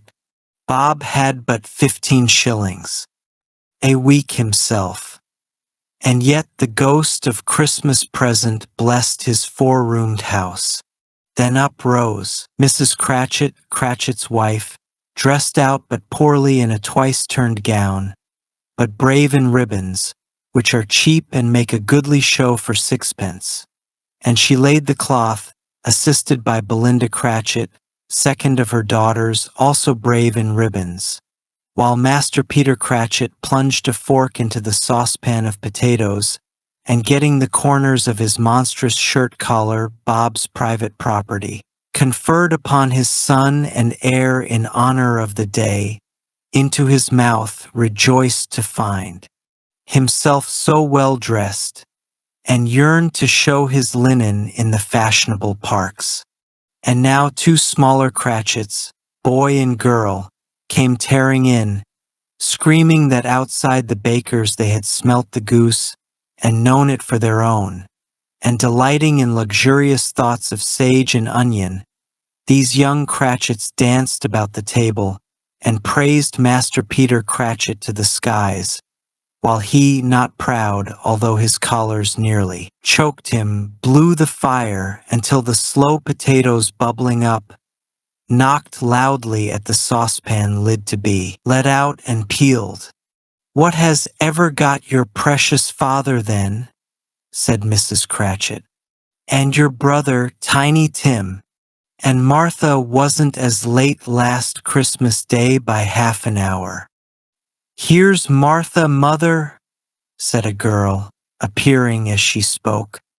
"Here's Martha, mother," cried the 2 young Cratchits. "Hurrah! There's such a goose, Martha." "Why, bless your heart alive, my dear, how late you are," said Mrs. Cratchit, kissing her a dozen times, and taking off her outdoor clothes for her with great zeal. "We'd a great deal of work to finish up last night," replied the girl, "and had to clear away this morning, mother." "Well, never mind so long as you are come," said Mrs. Cratchit. "Sit ye down before the fire, my dear, and warm up." Lord bless ye. No, no. There's father coming, cried the two young Cratchits, who were everywhere at once. Hide, Martha, hide. So Martha hid herself, and in came little Bob, the father, with at least 3 feet of scarf exclusive of the fringe, hanging down before him, and his threadbare clothes mended, and brushed to look fashionable, and Tiny Tim upon his shoulder. Alas for Tiny Tim, he bore a little crutch, and had his limbs supported by an iron frame. Why, where's our Martha? Cried Bob Cratchit, looking round. Not coming, said Mrs. Cratchit. Not coming, said Bob, with a sudden lowering in his high spirits, for he had been Tim's blood horse all the way from church and had come home rampant. Not coming upon Christmas Day. Martha didn't like to see him disappointed, if it were only in joke. So she came out prematurely from behind the closet door and ran into his arms, while the two young Cratchits hustled Tiny Tim and bore him off into the wash-house, that he might hear the pudding singing in the copper. And how did little Tim behave? Asked Mrs. Cratchit, and Bob had hugged his daughter to his heart's content. As good as gold, said Bob, and better. Somehow he gets thoughtful sitting by himself so much, and thinks the strangest things you ever heard. He told me coming home that he hoped the people saw him in the church because he was a cripple, and it might be pleasant to them to remember upon Christmas Day who made lame beggars walk and blind men see. Bob's voice was shaking when he told them this, and trembled more when he said that Tiny Tim was growing strong and hearty. His active little crutch was heard upon the floor, and back came Tiny Tim before another word was spoken, escorted by his brother and sister to his stool before the fire, and while Bob, turning up his cuffs, as if, poor fellow, they were capable of being made more shabby, compounded some hot mixture in a jug with gin and lemons, and stirred it round and put it on the stove to simmer. Master Peter and the two young Cratchits went to fetch the goose, with which they soon returned, in high procession. Such a bustle ensued that you might have thought a goose the rarest of all birds, a feathered phenomenon, to which a black swan was a matter of course. And in truth it was something very like it in that house. Mrs. Cratchit made the gravy, ready beforehand in a little saucepan, hissing, hot. Master Peter mashed the potatoes with incredible vigor. Miss Belinda sweetened up the apple sauce. Martha dusted the hot plates. Bob took Tiny Tim beside him in a tiny corner at the table. The two young Cratchits set chairs for everybody, not forgetting themselves, and mounting guard upon their posts, crammed spoons into their mouths, lest they should shriek for goose before their turn came to be helped. At last the dishes were set on, and grace was said. It was succeeded by a breathless pause as Mrs. Cratchit, looking slowly all along the carving knife, prepared to plunge it in the breast. But when she did, and when the long-expected gush of stuffing issued forth, one murmur of delight arose all round the board, and even Tiny Tim, excited by the two young Cratchits, beat on the table with the handle of his knife and feebly cried hurrah. There never was such a goose. Bob said he didn't believe there ever was such a goose cooked. Its tenderness and flavor, size and cheapness were the themes of universal admiration. Filled out by applesauce and mashed potatoes, it was a sufficient dinner for the whole family. Indeed, as Mrs. Cratchit said with great delight, surveying one small atom of a bone upon the dish, They hadn't ate it all at last, yet everyone had had enough, and the youngest Cratchits in particular were full of sage and onion up to the eyebrows. But now, the plates being changed by Miss Belinda, Mrs. Cratchit left the room alone, too nervous to bear witnesses, to take the pudding up and bring it in. Suppose it should not be done enough. Suppose it should break in turning out. Suppose somebody should have got over the wall of the backyard and stolen it while they were merry with the goose.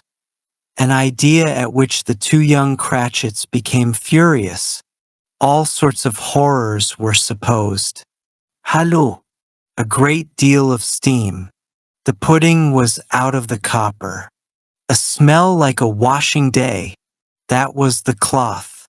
A smell like an eating house and a bakery next door to each other, with a laundry next door to that. That was the pudding. In half a minute Mrs. Cratchit entered, flushed but smiling proudly, with the pudding like a spotty cannonball, so hard and firm, blazing in half a pint of ignited brandy, and adorned with Christmas holly stuck into the top. "Oh, a wonderful pudding," Bob Cratchit said, and calmly too, that he regarded it as the greatest success achieved by Mrs. Cratchit since their marriage. Mrs. Cratchit said that now the weight was off her mind. She would confess she had had her doubts about the quantity of flour. Everybody had something to say about it, but nobody said or thought it was at all a small pudding for a large family. It would have been flat lie to do so. Any Cratchit would have blushed to hint at such a thing. At last the dinner was all done. The cloth was cleared, the hearth swept, and the fire made up. The mixture in the jug being tasted, and considered perfect, apples and oranges were put upon the table, and a shovelful of chestnuts on the fire. Then all the Cratchit family drew round the hearth in what Bob Cratchit called a circle, meaning half a one, and at Bob Cratchit's elbow stood the family display of glass. 2 tumblers and a cup without a handle. These held the hot stuff from the jug, however, as well as golden cups would have done, and Bob served it out with beaming looks, while the chestnuts on the fire cracked noisily. Then Bob proposed, "A Merry Christmas to us all, my dears. God bless us," which all the family re-echoed. "God bless us every one," said Tiny Tim, the last of all. He sat very close to his father's side upon his little stool. Bob held his withered little hand in his, as if he loved the child, and wished to keep him by his side, and dreaded that he might be taken from him. "Spirit," said Scrooge, with an interest he had never felt before, "tell me if Tiny Tim will live." "I see a vacant seat," replied the ghost, "in the poor chimney corner, and a crutch without an owner carefully preserved. If these shadows remain unaltered by the future, the child will die." "No, no," said Scrooge. "Oh, no, kind spirit, say he will be spared. If these shadows remain unaltered by the future, none other of my race," returned the ghost, "will find him here. What then? If he be like to die, he had better do it and decrease the surplus population." Scrooge hung his head to hear his own words quoted by the spirit, and was overcome with remorse and grief. "Man," said the ghost, "if man you be in heart, not adamant, hold back that wicked thought until you have discovered what the surplus is, and where it is. Will you decide what men shall live, what men shall die? It may be that in the sight of heaven You are more worthless and less fit to live than millions like this poor man's child. Oh God! To hear the insect on the leaf pronouncing on the too much life among his hungry brothers in the dust. Scrooge bent before the ghost's disapproval, and trembling cast his eyes upon the ground. But he raised them speedily on hearing his own name. "Mr. Scrooge," said Bob. "I'll give you Mr. Scrooge, the founder of the feast." "The founder of the feast indeed!" cried Mrs. Cratchit, reddening. "I wish I had him here. I'd give him a piece of my mind to feast upon, and I hope he'd have a good appetite for it." "My dear," said Bob, "the children, Christmas Day." "It should be Christmas Day, I am sure," said she, "on which one drinks the health of such a horrible, mean, hard, unfeeling man as Mr. Scrooge. You know he is, Robert.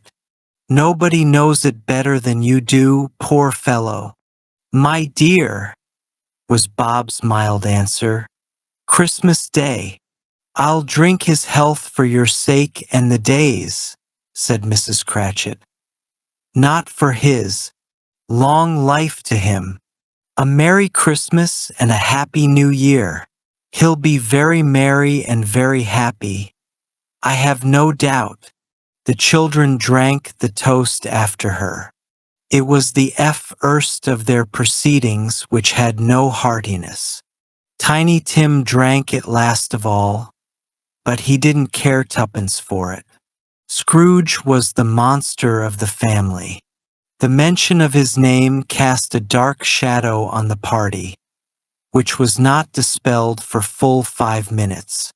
After it had passed away, they were 10 times merrier than before, from the mere relief of Scrooge being done with. Bob Cratchit told them how he had a situation in his eye for Master Peter, which would bring in, if obtained, full 5 and 6pence weekly. The 2 young Cratchits laughed tremendously at the idea of Peter's being a man of business, and Peter himself looked thoughtfully at the fire from between his collars, as if he were deliberating what particular investments he should favor when he came into the receipt of that bewildering income. Martha, who was a poor apprentice at a hat-maker's, then told them what kind of work she had to do and how many hours she worked at a stretch and how she meant to lie in bed tomorrow morning for a good long rest. Tomorrow being a holiday she passed at home. Also how she had seen a fine lady and a lord some days before, and how the lord was much about as tall as Peter. At which Peter pulled up his collar so high that you couldn't have seen his head if you had been there. All this time the chestnuts and the jug went round and round, and by they had a song about a lost child traveling in the snow, from Tiny Tim, who had a sad little voice and sang it very well indeed. There was nothing of high mark in this. They were not a handsome family. They were not well dressed. Their shoes were far from being waterproof. Their clothes were scanty, and Peter might have known, and very likely did, the inside of a moneylender's shop. But they were happy, grateful, pleased with one another, and contented with the time. And when they faded, and looked happier yet in the light of the spirit's torch at parting, Scrooge had his eye upon them, and especially on Tiny Tim until the last. By this time it was getting dark and snowing pretty heavily, and, as Scrooge and the spirit went along the streets, the brightness of the roaring fires in kitchens, parlors, and all sorts of rooms was wonderful. Here, the flickering of the blaze showed preparations for a cozy dinner, with hot plates baking through and through before the fire, and deep red curtains, ready to be drawn to shut out cold and darkness. There all the children of the house were running out into the snow to meet their married sisters, brothers, cousins, uncles, aunts, and be the first to greet them. Here again were shadows on the window blind of guests assembling, and there a group of handsome girls, all hooded and fur-booted, and all chattering at once, tripped lightly off to some near neighbor's house, where, woe upon the single man who saw them enter, clever witches, well they knew it, in a glow. But if you had judged from the numbers of people on their way to friendly gatherings, you might have thought that no one was at home to give them welcome when they got there, instead of every house expecting company, and piling up its fires half chimney high. Blessings on it! How the ghost rejoiced! How it bared its breadth of breast, and opened its huge palm, and floated on, pouring out with a generous hand its bright and harmless happiness on everything within its reach. The very lamplighter who ran on before, dotting the dusky street with spots of light, and who was dressed to spend the evening somewhere, laughed out loudly as the spirit passed, though little knew the lamplighter that he had any company but Christmas.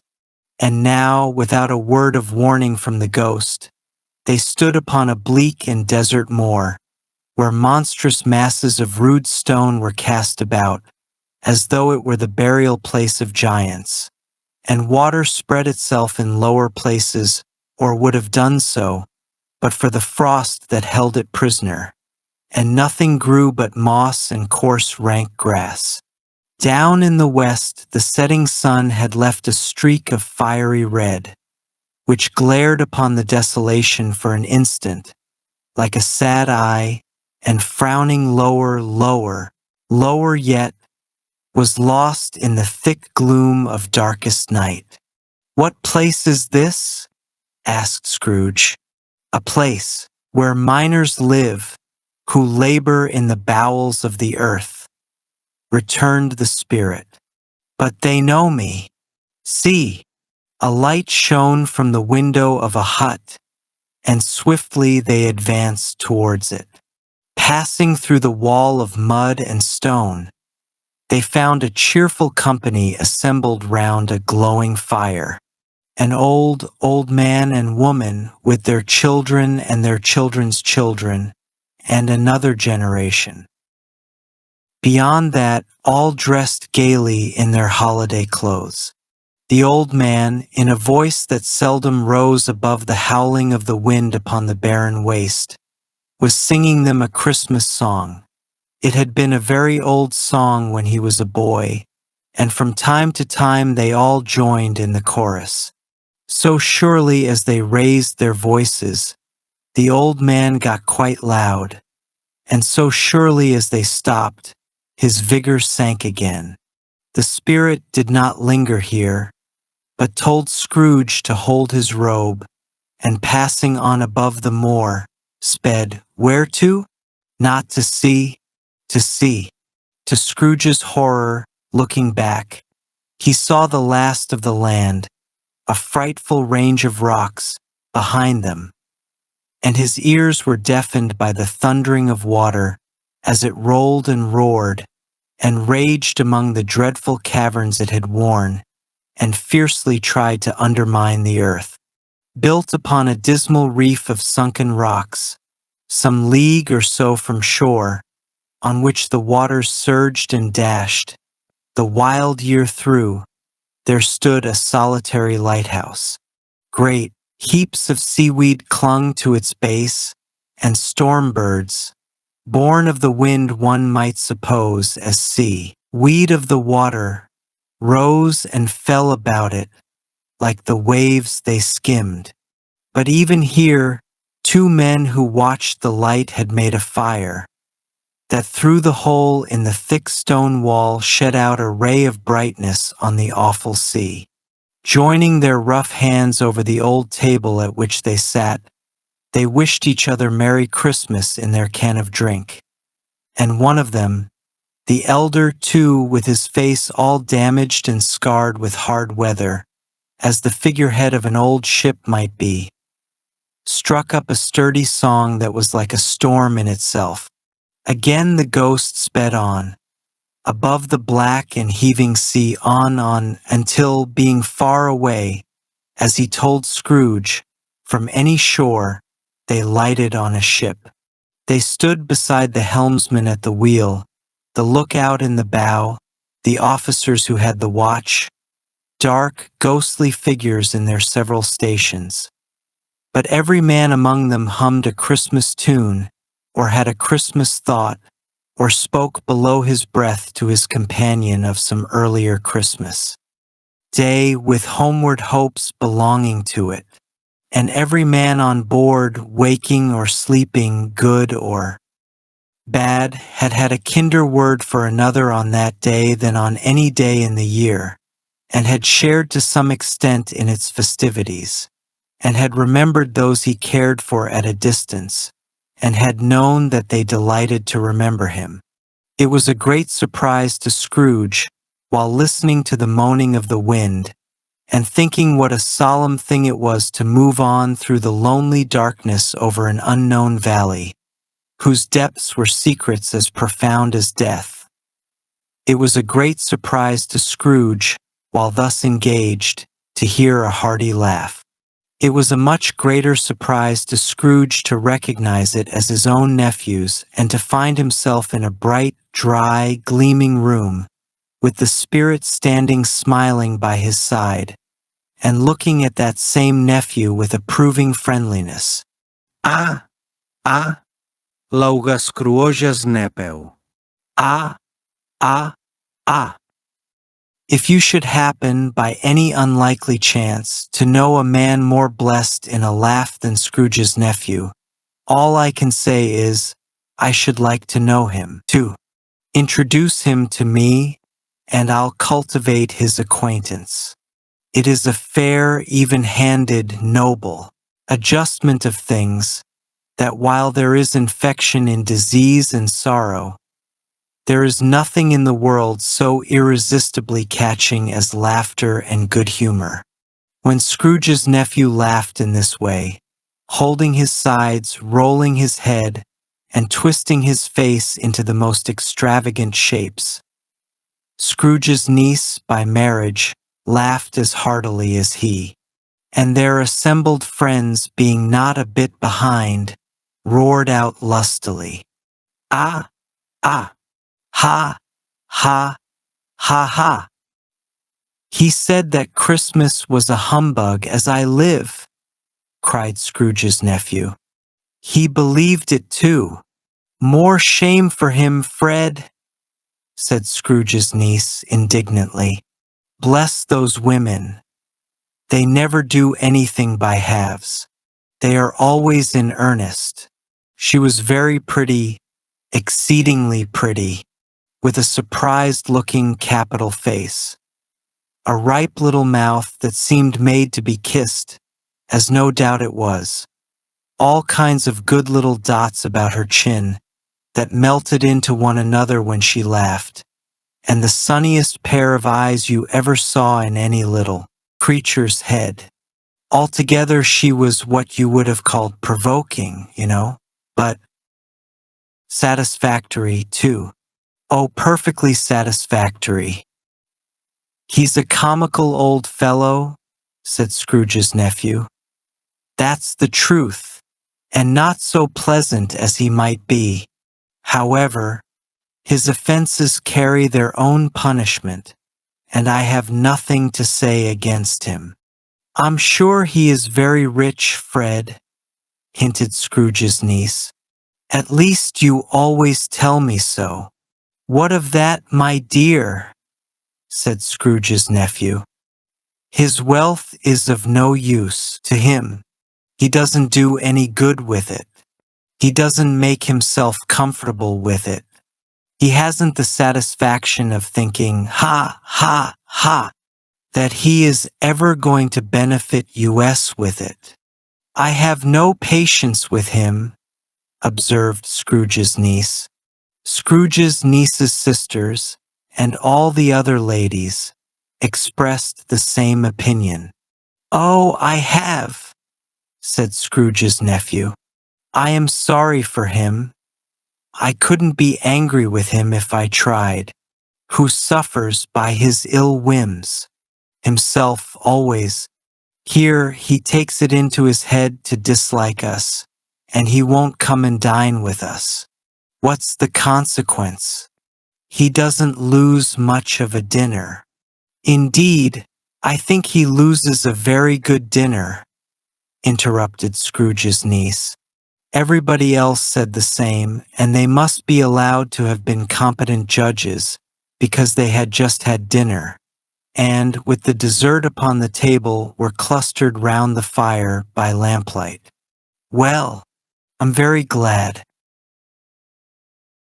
to hear it," said Scrooge's nephew, "because I haven't great faith in these young housekeepers. What do you say, Topper?" Topper had clearly got his eye upon one of Scrooge's niece's sisters, for he answered that a bachelor was a wretched outsider, who had no right to express an opinion on the subject. Scrooge's niece's sister, the plump one with the lace tucker, not the one with the roses, blushed. "Do go on, Fred," said Scrooge's niece, clapping her hands. "He never finishes what he begins to say. He is such a ridiculous fellow." Scrooge's nephew revelled in another laugh, and as it was impossible to keep the infection off, though the plump sister tried hard to do it with sweet-smelling vinegar, his example was unanimously followed. "I was only going to say," said Scrooge's nephew, "that the consequence of his taking a dislike to us and not making merry with us is, as I think, that he loses some pleasant moments which could do him no harm. I am sure he loses pleasanter companions than he can find in his own thoughts, either in his mouldy old office or his dusty chambers. I mean to give him the same chance every year, whether he likes it or not, for I pity him. He may rail at Christmas till he dies, but he can't help thinking better of it. I defy him. If he finds me going there in good temper year after year and saying, 'Uncle Scrooge, how are you?' if it only puts him in the vein to leave his poor clerk £50, that's something, and I think I shook him yesterday." It was their turn to laugh now at the notion of his shaking Scrooge. But being thoroughly good-natured, and not much caring what they laughed at, so that they laughed at any rate, he encouraged them in their merriment and passed the bottle joyously.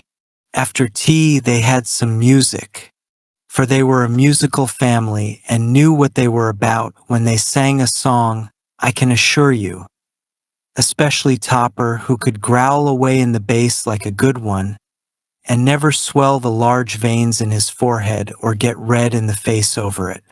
Scrooge's niece played well upon the harp, and played among other tunes a simple little air, a mere nothing. You might learn to whistle it in 2 minutes, which had been familiar to the child who fetched Scrooge from the boarding school, as he had been reminded by the ghost of Christmas past. When this strain of music sounded, all the things that Ghost had shown him came upon his mind.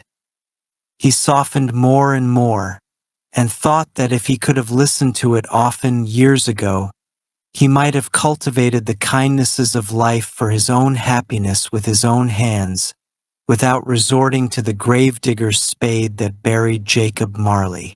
But they didn't devote the whole evening to music. After a while they played at forfeits, for it is good to be children sometimes, and never better than at Christmas, when its mighty founder was a child himself. Stop! There was first a game at blind man's buff. Of course there was, and I no more believe Topper was really blind than I believe he had eyes in his boots. My opinion is that it was a done thing between him and Scrooge's nephew, and that the ghost of Christmas present knew it. The way he went after that plump sister in the lace tucker was an outrage on the innocence of human nature, knocking down the irons, tumbling over the chairs, bumping against the piano, smothering himself among the curtains. Wherever she went, there went he. He always knew where the plump sister was. He wouldn't catch anybody else. If you had fallen up against him, as some of them did, on purpose, he would have pretended to endeavor to seize you, which would have been an insult to your understanding, and would instantly have moved off in the direction of the plump sister. She often cried out that it wasn't fair, and it really was not. But when at last he caught her, when, in spite of all her silken rustlings and her rapid flutterings past him, he got her into a corner from where there was no escape, then his conduct was the most deplorable, for his pretending not to know her, his pretending that it was necessary to touch her headdress, and further to assure himself of her identity by pressing a certain ring upon her finger and a certain chain about her neck, was horrible, monstrous. No doubt she told him her opinion of it. When, another blind man being in office, they were so very confidential together, behind the curtains. Scrooge's niece was not one of the blind man's buff party, but was made comfortable with a large chair and a footstool, in a snug corner, where the ghost and Scrooge were close behind her. But she joined in the forfeits. Likewise at the game of how, when, and where, she was very great, and to the secret joy of Scrooge's nephew, beat her sisters hollow, though they were sharp girls too.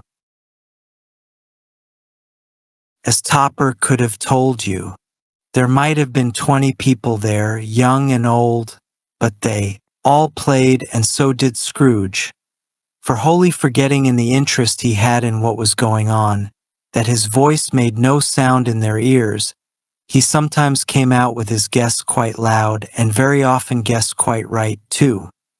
For the sharpest needle was not sharper than Scrooge, blunt as he took it in his head to be. The ghost was greatly pleased to find him in this mood, and looked upon him with such favor that he begged like a boy to be allowed to stay until the guests departed. But this, the spirit said, could not be done. "Here is a new game," said Scrooge. "1 half-hour, spirit, only one." It was a game called Yes and No, where Scrooge's nephew had to think of something, and the rest must find out what, he only answering to their questions yes or no, as the case was. The brisk fire of questioning to which he was exposed elicited from him that he was thinking of an animal, a live animal, rather a disagreeable animal, a savage animal, an animal that growled and grunted sometimes and talked sometimes and lived in London and walked about the streets and wasn't made a show of and wasn't led by anybody and didn't live in a zoo and was never killed in a market and was not a horse or an ass or a cow or a bull or a tiger or a dog or a pig or a cat or a bear. At every fresh question that was put to him, this nephew burst into a fresh roar of laughter, and was so tickled that he was obliged to get up off the sofa and stamp. At last the plump sister, falling into a similar state, cried out, "I have found it out. I know what it is, Fred. I know what it is." "What is it?" cried Fred. "It's your Uncle Scrooge," which it certainly was. Admiration was the universal sentiment, though some objected that the reply to "Is it a bear?" ought to have been yes, as an answer in the negative was sufficient to have diverted their thoughts from Mr. Scrooge, supposing they had ever had any tendency that way. "He has given us plenty of merriment, I am sure," said Fred, "and it would be ungrateful not to drink his health. Here is a glass of warm wine ready to our hand at the moment, and I say, Uncle Scrooge." "Well, Uncle Scrooge," they cried, "a Merry Christmas and a Happy New Year to the old man, whatever he is," said Scrooge's nephew. "He wouldn't take it from me, but may he have it nevertheless." Uncle Scrooge. Uncle Scrooge had imperceptibly become so gay and light of heart that he would have pledged the unconscious company in return, and thanked them in an inaudible speech if the ghost had given him time. But the whole scene passed off in the breath of the last words spoken by his nephew, and he and the spirit were again upon their travels. Much they saw, and far they went, and many homes they visited, but always with a happy end. The spirit stood beside sick beds, and they were cheerful. On foreign lands, and they were close at home. By struggling men, and they were patient in their greater hope. By poverty, and it was rich.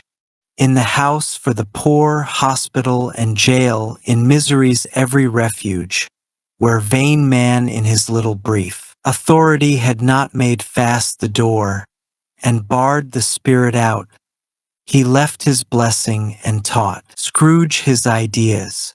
It was a long night, if it were only a night. But Scrooge had his doubts of this, because the Christmas holidays appeared to be condensed into the space of time they passed together. It was strange, too, that while Scrooge remained unaltered in his outward form, the ghost grew older, clearly older. Scrooge had observed this change, but never spoke of it until they left a children's 12th night party, when, looking at the spirit as they stood together in an open place, he noticed that its hair was gray. "Are spirits' lives so short?" asked Scrooge. "My life upon this globe is very brief," replied the ghost. "It ends tonight." "Tonight!" cried Scrooge. "Tonight at midnight. Listen, the time is drawing near." The chimes were ringing the 3/4 past 11 at that moment.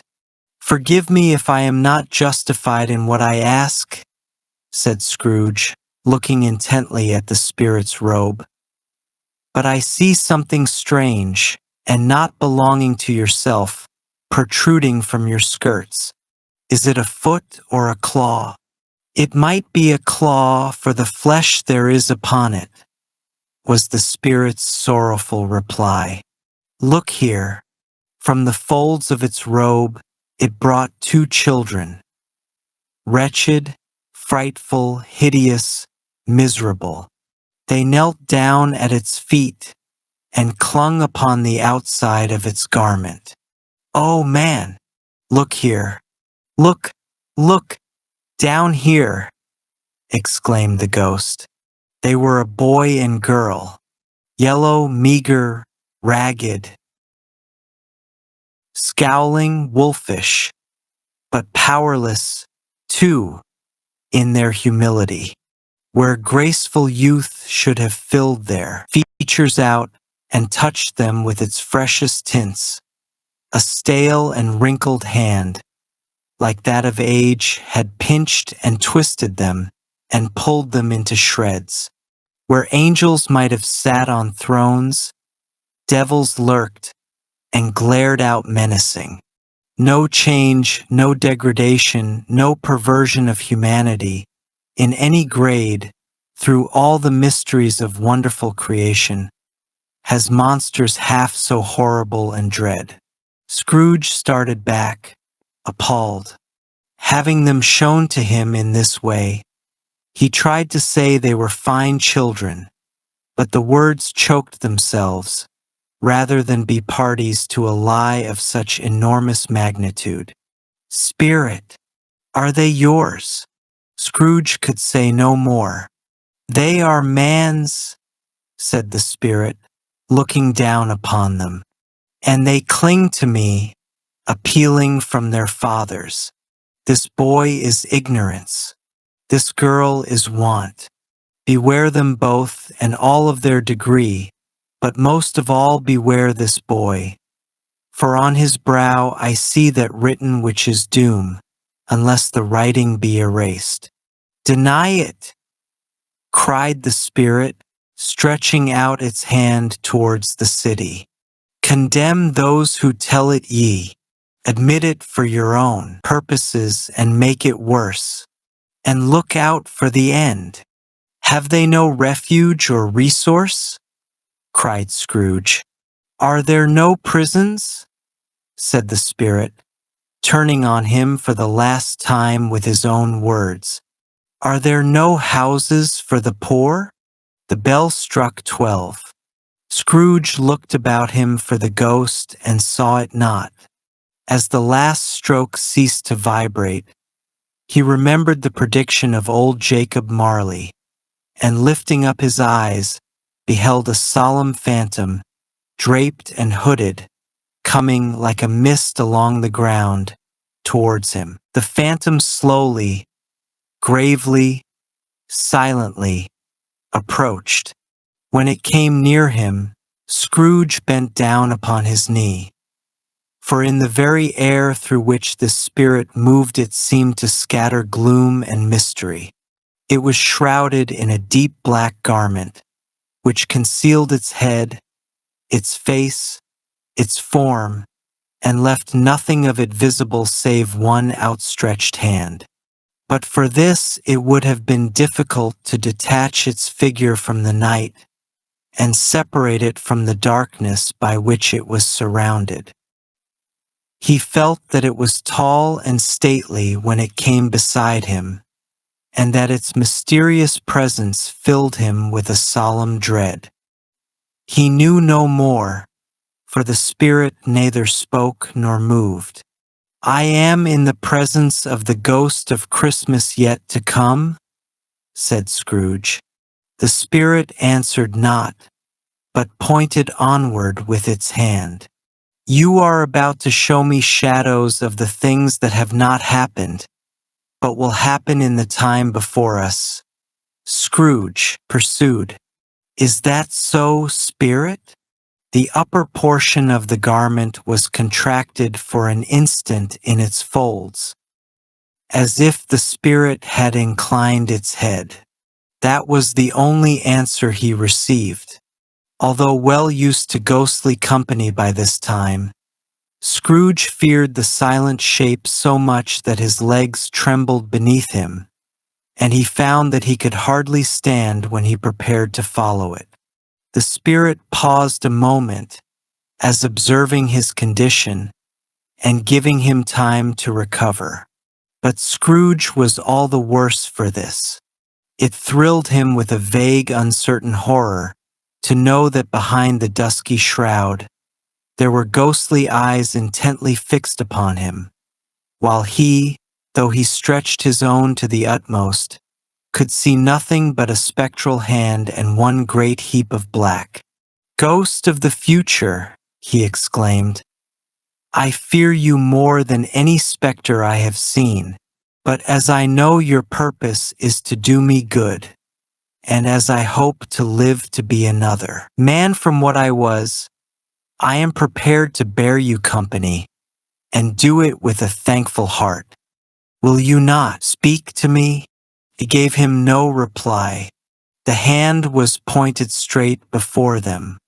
Lead on, said Scrooge. Lead on. The night is waning fast, and it is precious time to me, I know. Lead on, spirit. The phantom moved away as it had come towards him. Scrooge followed in the shadow of its dress, which bore him up, he thought, and carried him along. They scarcely seemed to enter the city, for the city rather seemed to spring up about them and encompass them of its own act. But there they were in the heart of it, on the exchange amongst the merchants, who hurried up and down and rattled the money in their pockets, and conversed in groups, and looked at their watches, and fiddled thoughtfully with their great gold seals, and so forth, as Scrooge had seen them often. The spirit stopped beside one little knot of businessmen. Observing that the hand was pointed to them, Scrooge advanced to listen to their talk. "No," said a great fat man with a monstrous chin. "I don't know much about it either way. I only know he's dead." "When did he die?" inquired another. "Last night, I believe." "Why, what was the matter with him?" asked a third. "I thought he would never die." "God knows," said the first with a yawn. "What has he done with his money?" asked a red-faced gentleman with a hanging growth on the end of his nose that shook like the comb of a rooster. "I haven't heard," said the man with the large chin, yawning again. "Left it to his company, perhaps. He hasn't left it to me. That's all I know." This pleasantry was received with a general laugh. "It's likely to be a very cheap funeral," said the same speaker. "For upon my life, I don't know of anybody to go to it. Suppose we make up a party and volunteer." "I don't mind going if a lunch is provided," observed the gentleman with the growth on his nose. "But I must be fed if I do it." Another laugh. "Well, I am the least interested among you after all," said the first speaker. "For I never wear black gloves and I never eat lunch. But I'll offer to go if anybody else will. When I come to think of it, I'm not at all sure that I wasn't his most particular friend, for we used to stop and speak whenever we met. Bye-bye." Speakers and listeners strolled away and mixed with other groups. Scrooge knew the men and looked towards the spirit for an explanation. The phantom glided on into a street. Its finger pointed to two persons meeting. Scrooge listened again, thinking that the explanation might lie here. He knew these men also. They were men of business, very wealthy and of great importance. He had made a point always of standing well in their esteem, in a business point of view, that is, strictly in a business point of view. "How are you?" said one. "How are you?" returned the other. "Well," said the first, "Old Scratch has got his own at last, hey?" "So I am told," returned the second. "Cold, isn't it? Normal for Christmas time. You're not a skater, I suppose?" No. No. Something else to think of. "Good morning." Not another word. That was their meeting, their conversation, and their parting. Scrooge was at first inclined to be surprised that the spirit should attach importance to conversations apparently so trivial, but feeling assured that they must have some hidden purpose, he set himself to consider what it was likely to be. They could scarcely be supposed to have any bearing on the death of Jacob, his old partner, for that was past, and this ghost's province was the future. Nor could he think of anyone immediately connected with himself, about whom they could be talking. But nothing doubting that to whoever they referred, he resolved to treasure up every word he heard, and everything he saw, and especially to observe the shadow of himself when it appeared.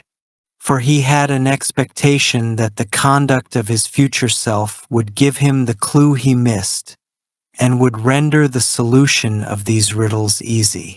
He looked about in that very place for his own image, but another man stood in his accustomed corner, and though the clock pointed to his usual time of day for being there, he saw no likeness of himself among the multitudes that poured in through the gateway. It gave him little surprise, however, for he had been revolving in his mind a change of life, and thought and hoped he saw his newborn resolutions carried out in this. Quiet and dark, beside him stood the phantom, with its outstretched hand. When he roused himself from his thoughtful quest, he fancied from the turn of the hand, and its situation in reference to himself, that the unseen eyes were looking at him keenly. It made him shudder and feel very cold. They left the busy scene and went into an obscure part of the town, where Scrooge had never penetrated before, although he recognized its situation and its bad repute.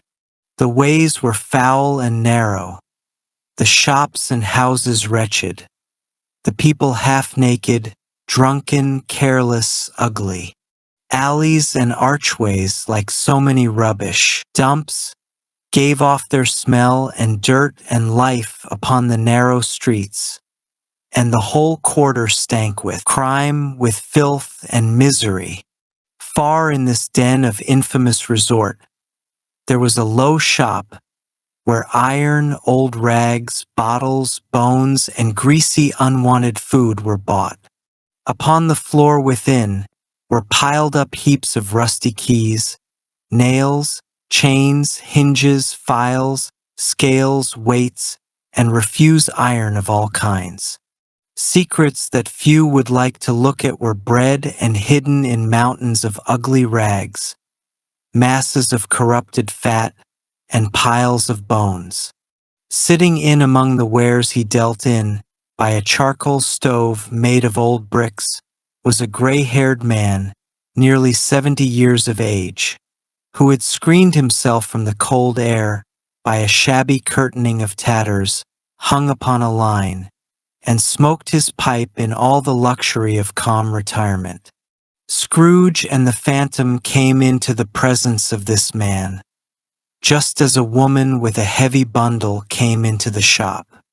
But she had scarcely entered when another woman, similarly laden, came in too, and she was closely followed by a man in faded black, who was no less startled by the sight of them than they had been upon the recognition of each other.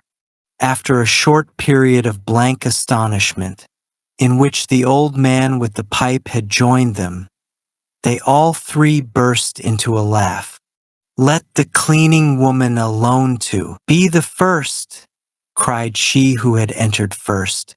"Let the laundry woman alone to be the second, and let the man alone to be the third. Look here, old Joe, here's a chance.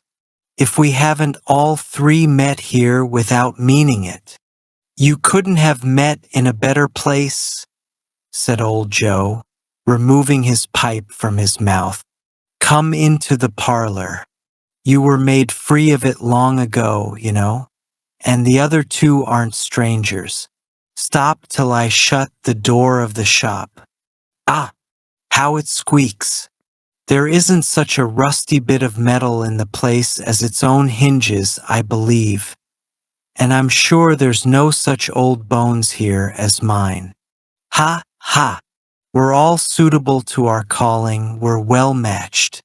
Come into the parlor. Come into the parlor." The parlor was the space behind the screen of rags. The old man raked the fire together with an old stair rod, and having trimmed his smoky lamp, for it was night, with the stem of his pipe, put it in his mouth again. While he did this, the woman who had already spoken threw her bundle on the floor and sat down on a stool, crossing her elbows on her knees and looking with a bold defiance at the other two. "What odds then? What odds, Mrs. Dilbear?" said the woman. "Every person has a right to take care of themselves. He always did. That's true indeed, said the laundry woman. No man more so. Why then, don't stand staring as if you was afraid, woman. Who's the wiser? We're not going to pick holes in each other's coats, I suppose. No, indeed, said Mrs. Dilbear and the man together. We should hope not. Very well, then, cried the woman. That's enough. Who's the worse for the loss of a few things like these? Not a dead man, I suppose. No, indeed, said Mrs. Dilbear, laughing. If he wanted to keep them after he was dead, the wicked old screw, pursued the woman, why wasn't he natural in his lifetime? If he had been, he'd have had somebody to look after him when he was struck with death, instead of lying gasping out his last there, alone by himself. It's the truest word that ever was spoke, said Mrs. Dilbear. It's a judgment on him. I wish it was a little heavier judgment, replied the woman. And it should have been, you may depend upon it, if I could have laid my hands on anything else. Open that bundle, old Joe, and let me know the value of it. Speak out plain. I'm not afraid to be the first, nor afraid for them to see it. We know pretty well that we were helping ourselves before we met here, I believe. It's no sin. Open the bundle, Joe. But the kind behavior of her friends would not allow this, and the man in faded black, mounting the breech first, produced his goods. They were not extensive. A seal or two, a pencil case, a pair of sleeve buttons, and a piece of jewelry of no great value were all. They were severally examined and appraised by old Joe, who chalked the sums he was disposed to give for each upon the wall, and added them up into a total when he found there was nothing more to come. That's your account, said Joe, and I wouldn't give another sixpence. Who's next? Mrs. Dilbear was next. Sheets and towels, a few clothes, 2 old-fashioned silver teaspoons, a pair of sewing scissors, and a few boots. Her account was stated on the wall in the same manner. I always give too much to ladies. It's a weakness of mine, and that's the way I ruin myself, said old Joe. That's your account. If you asked me for another penny and made it an open question, I'd repent of being so liberal and knock off half a crown. And now undo my bundle, Joe, said the first woman.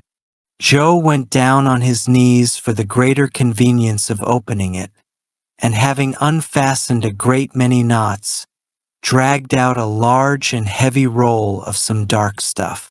What do you call this? Said Joe. Bed curtains. Ah, returned the woman, laughing and leaning forward on her crossed arms. Bed curtains. You don't mean to say you took them down, rings and all, with him lying there? Said Joe.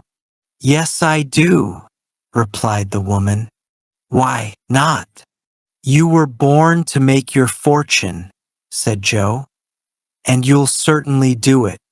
I certainly shan't hold my hand when I can get anything in it by reaching it out. For the sake of such a man as he was, I promise you, Joe, returned the woman coolly. Don't drop that oil upon the blankets now. His blankets? Asked Joe. Whose else's do you think? Replied the woman. He isn't likely to take cold without 'em, I dare say. I hope he didn't die of anything catching? Eh? Said old Joe, stopping in his work and looking up. Don't you be afraid of that, returned the woman. I'm not so fond of his company that I'd hang about him for such things, if he did. Ah, you may look through that shirt till your eyes ache. but you won't find a hole in it, nor a threadbare place. It's the best he had, and a fine one too. They'd have wasted it if it hadn't been for me." "What do you call wasting it?" asked old Joe. "Putting it on him to be buried in, to be sure," replied the woman with a laugh. "Somebody was fool enough to do it, but I took it off again. If cotton isn't good enough for such a purpose, it isn't good enough for anything. It's quite as becoming to the body. He can't look uglier than he did in that one." Scrooge listened to this dialogue in horror. As they sat grouped about their spoil, in the scanty light afforded by the old man's lamp, he viewed them with a hatred and disgust which could hardly have been greater, even if they had been obscene demons marketing the corpse itself. "Ha, ha!" laughed the same woman when old Joe, producing a cloth bag with money in it, laid out their gains upon the ground. "This is the end of it, you see. He frightened everyone away from him when he was alive, to profit us when he was dead. Ah, ah, ah." "Spirit," said Scrooge, shuddering from head to foot. I see. The case of this unhappy man might be my own. My life tends that way now. Merciful heaven, what is this?" He recoiled in terror, for the scene had changed, and now he almost touched a bed. A bare bed without curtains, on which, beneath a ragged sheet, there lay a something covered up, which, though it was dumb, announced itself in awful language. The room was very dark, too dark to be observed with any accuracy, though Scrooge glanced round it in obedience to a secret impulse, anxious to know what kind of room it was. Pale light, rising in the outer air, fell straight upon the bed, and on it, looted and sad, uncared for, was the body of this man. Scrooge glanced towards the phantom. The steady hand was pointed to the head. The cover was so carelessly adjusted that the slightest raising of it, the motion of a finger upon Scrooge's part, would have disclosed the face. He thought of it, felt how easy it would be to do, and longed to do it, but had no more power to withdraw the veil than to dismiss the spectre at his side. O cold, cold, rigid, dreadful death, set up your altar here, and dress it with such terrors as you have at your command. For this is your dominion, but of the loved, revered, and honored head, you cannot turn one hair to your dread purposes, or make one feature hideous. It is not that the hand is heavy and will fall down when released. It is not that the heart and pulse are still, but that the hand was open, generous, and true, the heart brave, warm, and tender, and the pulse a man's. Strike, shadow strike, and see his good deeds springing from the wound, to sow the world with life immortal. No voice pronounced these words in Scrooge's ears, and yet he heard them when he looked upon the bed. He thought, if this man could be raised up now, what would be his foremost thoughts? Greed, hard dealing, moaning? They have brought him to a rich end. Truly, he lay in the dark, empty house with not a man, a woman, or a child to say that he was kind to me in this or that, and for the memory of one kind word I will be kind to him. A cat was tearing at the door, and there was a sound of chewing rats beneath the hearthstone. What they wanted in the room of death, and why they were so restless and disturbed, Scrooge did not dare to think. "Spirit," he said. "This is a fearful place. In leaving it, I shall not leave its lesson, trust me. Let us go." Still the ghost pointed with an unmoved finger to the head. "I understand you," Scrooge returned, "and I would do it if I could. But I have not the power, Spirit. I have not the power." Again it seemed to look upon him. "If there is any person in the town who feels emotion caused by this man's death," said Scrooge, quite agonized, "show that person to me, Spirit, I beg you." The phantom spread its dark robe before him for a moment like a wing, and withdrawing it revealed a room by daylight, where a mother and her children were.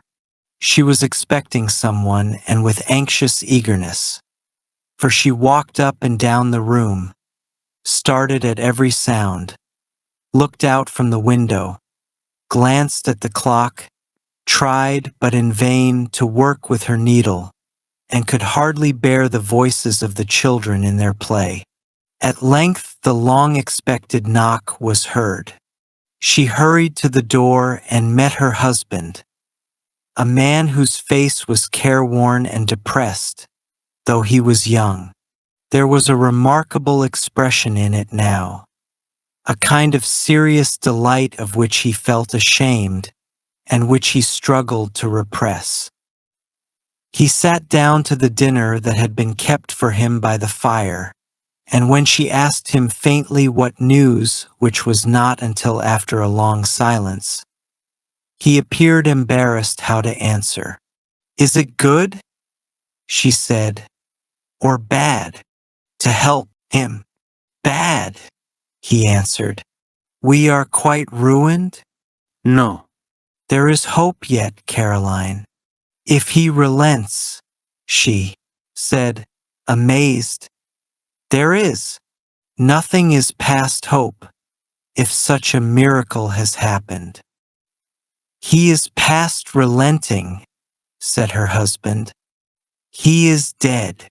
She was a mild and patient creature if her face spoke truth, but she was thankful in her soul to hear it, and she said so with clasped hands.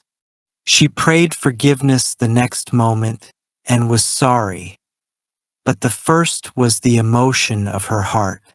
What the half-drunken woman whom I told you of last night said to me when I tried to see him and obtain a week's delay, and what I thought was a mere excuse to avoid me, turns out to have been quite true.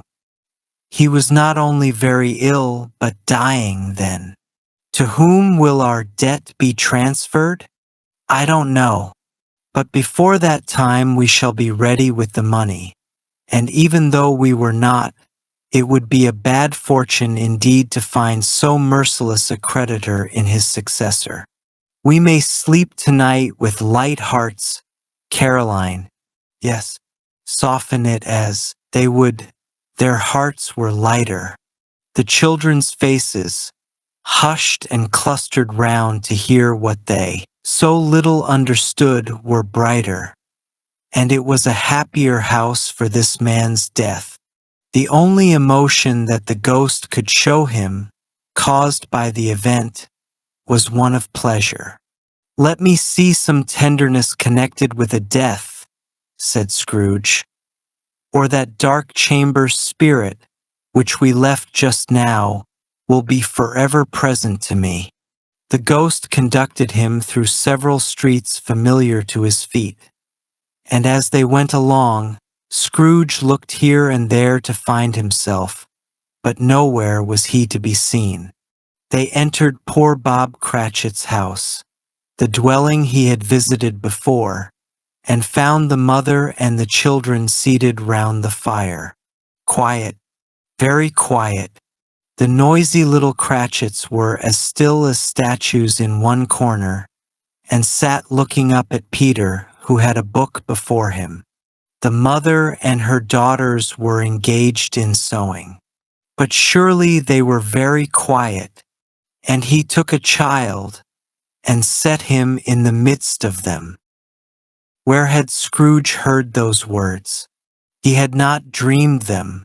The boy must have read them out as he and the Spirit crossed the threshold. Why did he not go on? The mother laid her work upon the table and put her hand up to her face. "The color hurts my eyes," she said. "The color? Ah, poor Tiny Tim. They're better now again," said Cratchit's wife. "It makes them weak by candlelight, and I wouldn't show weak eyes to your father when he comes home, for the world. It must be near his time." "Past it rather," Peter answered, shutting up his book. "But I think he has walked a little slower than he used these few last evenings, Mother." They were very quiet again. At last she said, and in a steady, cheerful voice that only faltered once, I have known him walk with Tiny Tim upon his shoulder, very fast indeed." "And so have I," cried Peter. "Often." "And so have I," exclaimed another. "So had all. But he was very light to carry," she resumed, intent upon her work, "and his father loved him so that it was no trouble, no trouble. And there is your father at the door." She hurried out to meet him, and little Bob in his woolen scarf, he had need of it, poor fellow, came in. His tea was ready for him on the stove, and they all tried who should help him to it most. Then the two young Cratchits got upon his knees and laid, each child a little cheek, against his face, as if they said, "Don't mind it, father. Don't be grieved." Bob was very cheerful with them, and spoke pleasantly to all the family. He looked at the work upon the table, and praised the industry and speed of Mrs. Cratchit and the girls. They would be done long before Sunday, he said. "Sunday? You went today, then, Robert?" said his wife. "Yes, my dear," returned Bob. "I wish you could have gone. It would have done you good to see how green a place it is. But you'll see it often. I promised him that I would walk there on a Sunday." "My little child," cried Bob. "My little child." He broke down all at once. He couldn't help it. If he could have helped it, he and his child would have been farther apart perhaps than they were. He left the room and went upstairs into the room above, which was lighted cheerfully and hung with Christmas. There was a chair set close beside the child, and there were signs of someone having been there lately. Poor Bob sat down in it, and when he had thought a little and composed himself, he kissed the little face. He was reconciled to what had happened, and went down again quite happy. They drew about the fire and talked, the girls and mother working still.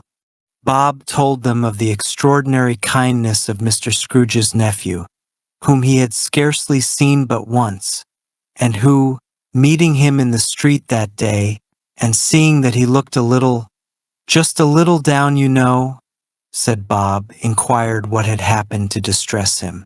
"On which," said Bob, "for he is the most pleasant-spoken gentleman you ever heard, I told him. 'I am heartily sorry for it, Mr. Cratchit,' he said, 'and heartily sorry for your good wife.' By the by, how he ever knew that, I don't know." "Knew what, my dear?" "Why, that you were a good wife," replied Bob. "Everybody knows that," said Peter. "Very well observed, my boy," cried Bob. "I hope they do. Heartily sorry," he said, "for your good wife. If I can be of service to you in any way," he said, giving me his card. "That's where I live. Pray come to me." Now it wasn't, cried Bob, for the sake of anything he might be able to do for us, so much as for his kind way, that this was quite delightful. It really seemed as if he had known our Tiny Tim and felt with us. "I'm sure he's a good soul," said Mrs. Cratchit. "You would be surer of it, my dear," returned Bob. "If you saw and spoke to him, I shouldn't be at all surprised. Mark what I say. If he got Peter a better situation." "Only hear that, Peter," said Mrs. Cratchit. "And then," cried one of the girls, "Peter will be keeping company with someone and setting up for himself." "Get along with you," retorted Peter, grinning. "It's just as likely as not," said Bob. "One of these days, though there's plenty of time for that, my dear. But however and whenever we part from one another, I am sure we shall none of us forget poor Tiny Tim, shall we, or this first parting that there was among us?" "Never, father!" they all cried. "And I know," said Bob, "I know, my dears, that when we recollect how patient and how mild he was, although he was a little child, we shall not quarrel easily among ourselves and forget poor Tiny Tim in doing it." "No, never, father!" they all cried again. "I am very happy," said little Bob. "I am very happy." Mrs. Cratchit kissed him, his daughters kissed him, the two young Cratchits kissed him, and Peter and himself shook hands. "Spirit of Tiny Tim, your childish essence was from God." "Spectre," said Scrooge, "something informs me that our parting moment is at hand. I know it, but I know not how. Tell me what man that was whom we saw lying dead." The ghost of Christmas yet to come conveyed him, as before, though at a different time, he thought. Indeed, there seemed no order in these latter visions, save that they were in the future, into the resorts of business men, but showed him not himself. Indeed, the spirit did not stay for anything, but went straight on as to the end just now desired, until begged by Scrooge to wait for a moment. "This court," said Scrooge, "through which we hurry now is where my place of occupation is, and has been for a length of time. I see the house. Let me behold what I shall be in days to come." The spirit stopped. The hand was pointed elsewhere. "The house is over there," Scrooge exclaimed. "Why do you point away?" The inexorable finger underwent no change. Scrooge hastened to the window of his office and looked in. It was an office still, but not his. The furniture was not the same, and the figure in the chair was not himself. The phantom pointed as before. He joined it once again, and wondering why and where he had gone, accompanied it until they reached an iron gate. He paused to look round before entering. A churchyard. Here, then, the wretched man whose name he had now to learn lay underneath the ground. It was a worthy place, walled in by houses, overrun by grass and weeds, the growth of vegetation's death, not life, choked up with too much burying, fat with satisfied appetite. A worthy place. The spirit stood among the graves and pointed down to one. He advanced towards it trembling. The phantom was exactly as it had been, but he dreaded that he saw new meaning in its solemn shape. Before I draw nearer to that stone to which you point, said Scrooge, answer me one question. Are these the shadows of the things that will be, or are they shadows of things that may be only? Still the ghost pointed downward to the grave by which it stood. Men's courses will predict certain ends, to which, if persevered in, they must lead, said Scrooge. But if the courses be departed from, the ends will change. Say it is thus with what you show me. The spirit was immovable as ever. Scrooge crept towards it, trembling as he went, and following the finger, read upon the stone of the neglected grave his own name, Ebenezer Srog. Am I that man who lay upon the bed? He cried upon his knees. The finger pointed from the grave to him and back again. No, spirit. Oh, no, no. The finger still was there. Spirit, he cried, tight clutching at its robe. Hear me. I am not the man I was. I will not be the man I must have been but for this intercourse. Why show me this, if I am past all hope? For the first time the hand appeared to shake. Good spirit, he pursued, as down upon the ground he fell before it. Your nature pities me. Assure me that I yet may change these shadows you have shown me by an altered life. The kind hand trembled. I will honor Christmas in my heart and try to keep it all the year. I will live in the past, the present, and the future. The spirits of all three shall strive within me. I will not shut out the lessons that they teach. Oh, tell me I may sponge away the writing on this stone. In his agony he caught the spectral hand. It sought to free itself, but he was strong in his plea and detained it. The spirit, stronger yet, pushed him away, holding up his hands in a last prayer to have his fate reversed. He saw an alteration in the phantom's hood and dress. It shrunk, collapsed, and dwindled down into a bedpost. Yes, and the bedpost was his own. The bed was his own, the room was his own. Best and happiest of all, the time before him was his own, to make amends in. I will live in the past, the present, and the future, Scrooge repeated as he scrambled out of bed. The spirits of all three shall strive within me. O Jacob Marley, heaven and the Christmas time be praised for this. I say it on my knees, old Jacob, on my knees. He was so fluttered and so glowing with his good intentions that his broken voice would scarcely answer to his call. He had been sobbing violently in his conflict with the spirit, and his face was wet with tears. They are not torn down, cried Scrooge, folding one of his bed curtains in his arms. They are not torn down, rings and all. They are here, I am here. The shadows of the things that would have been may be dispelled. They will be.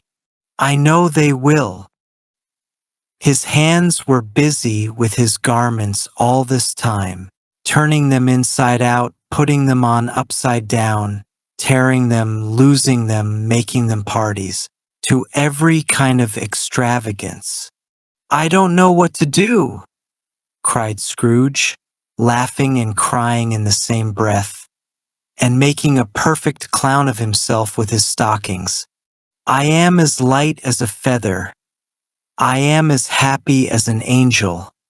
I am as merry as a schoolboy. I am as light-headed as a drunken man. A merry Christmas to everybody. A happy new year to all the world. Hello here. Whoop. Hello.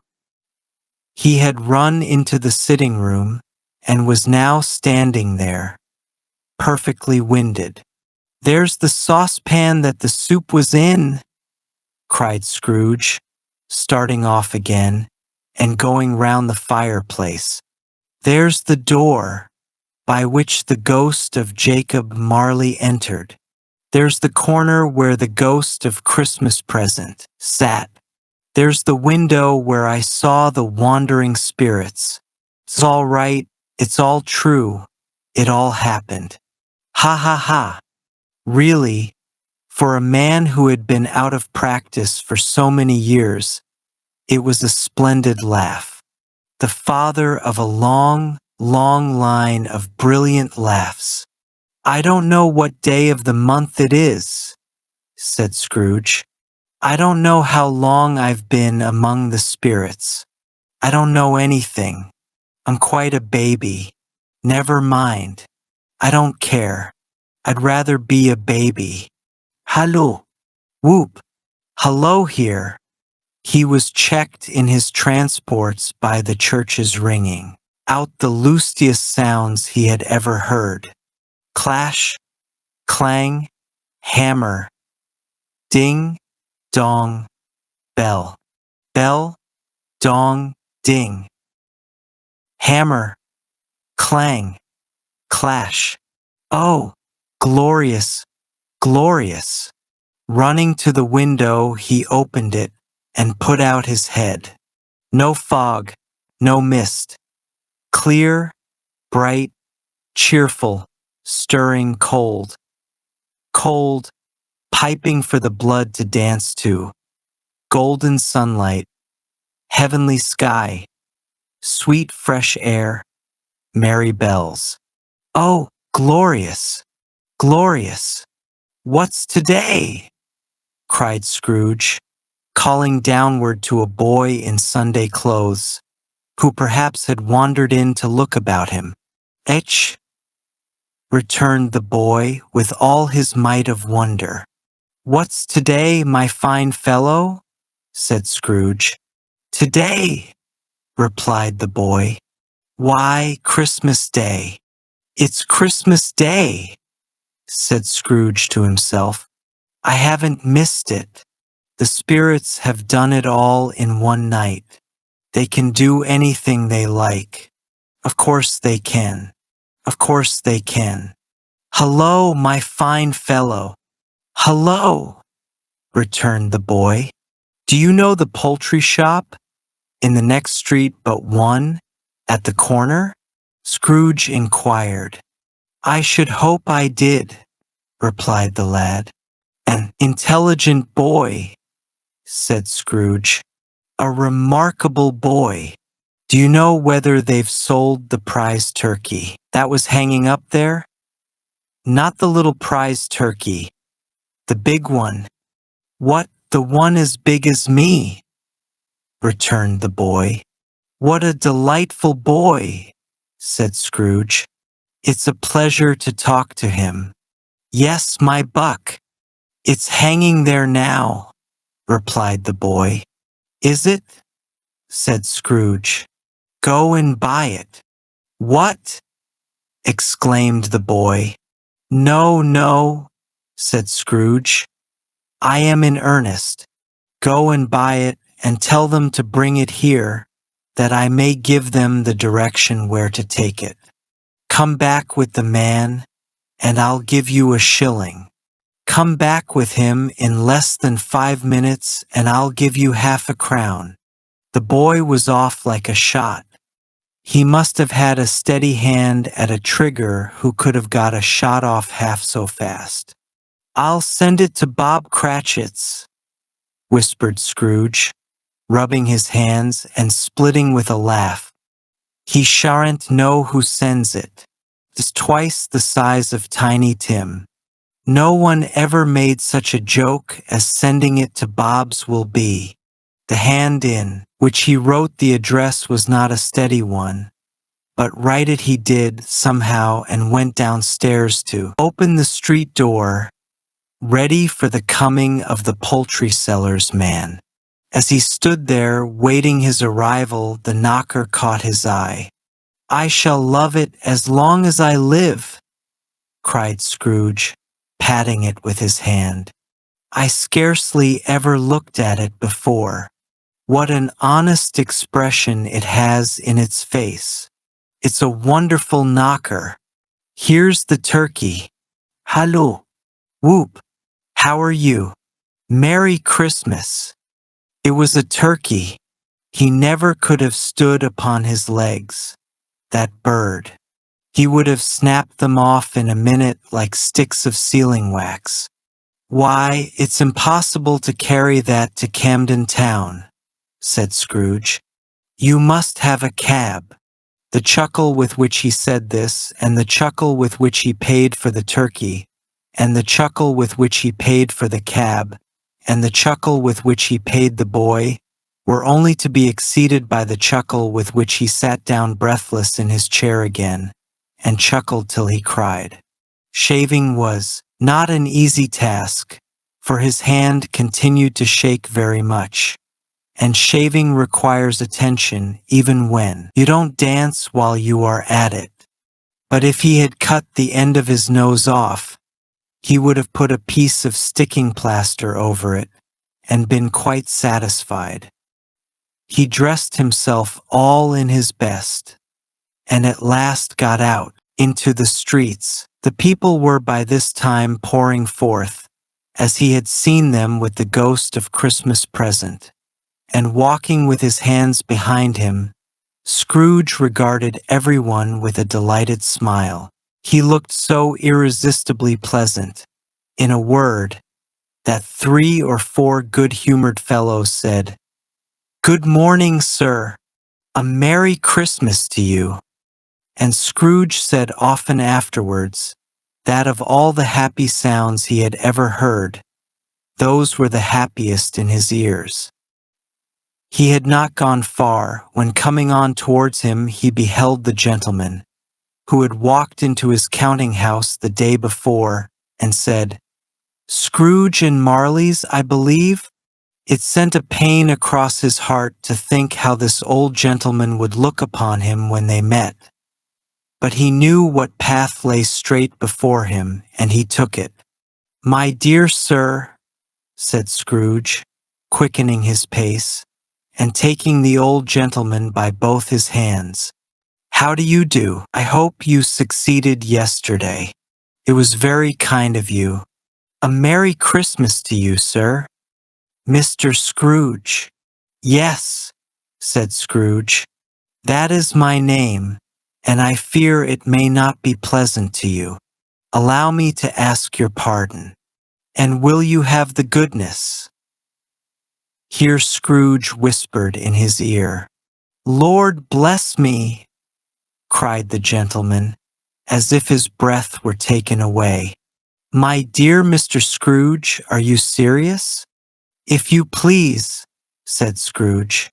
"Not a penny less. A great many back payments are included in it, I assure you. Will you do me that favor?" "My dear sir," said the other, shaking hands with him, "I don't know what to say to such generosity." "Don't say anything, please," retorted Scrooge. "Come and see me. Will you come and see me?" "I will," cried the old gentleman, and it was clear he meant to do it.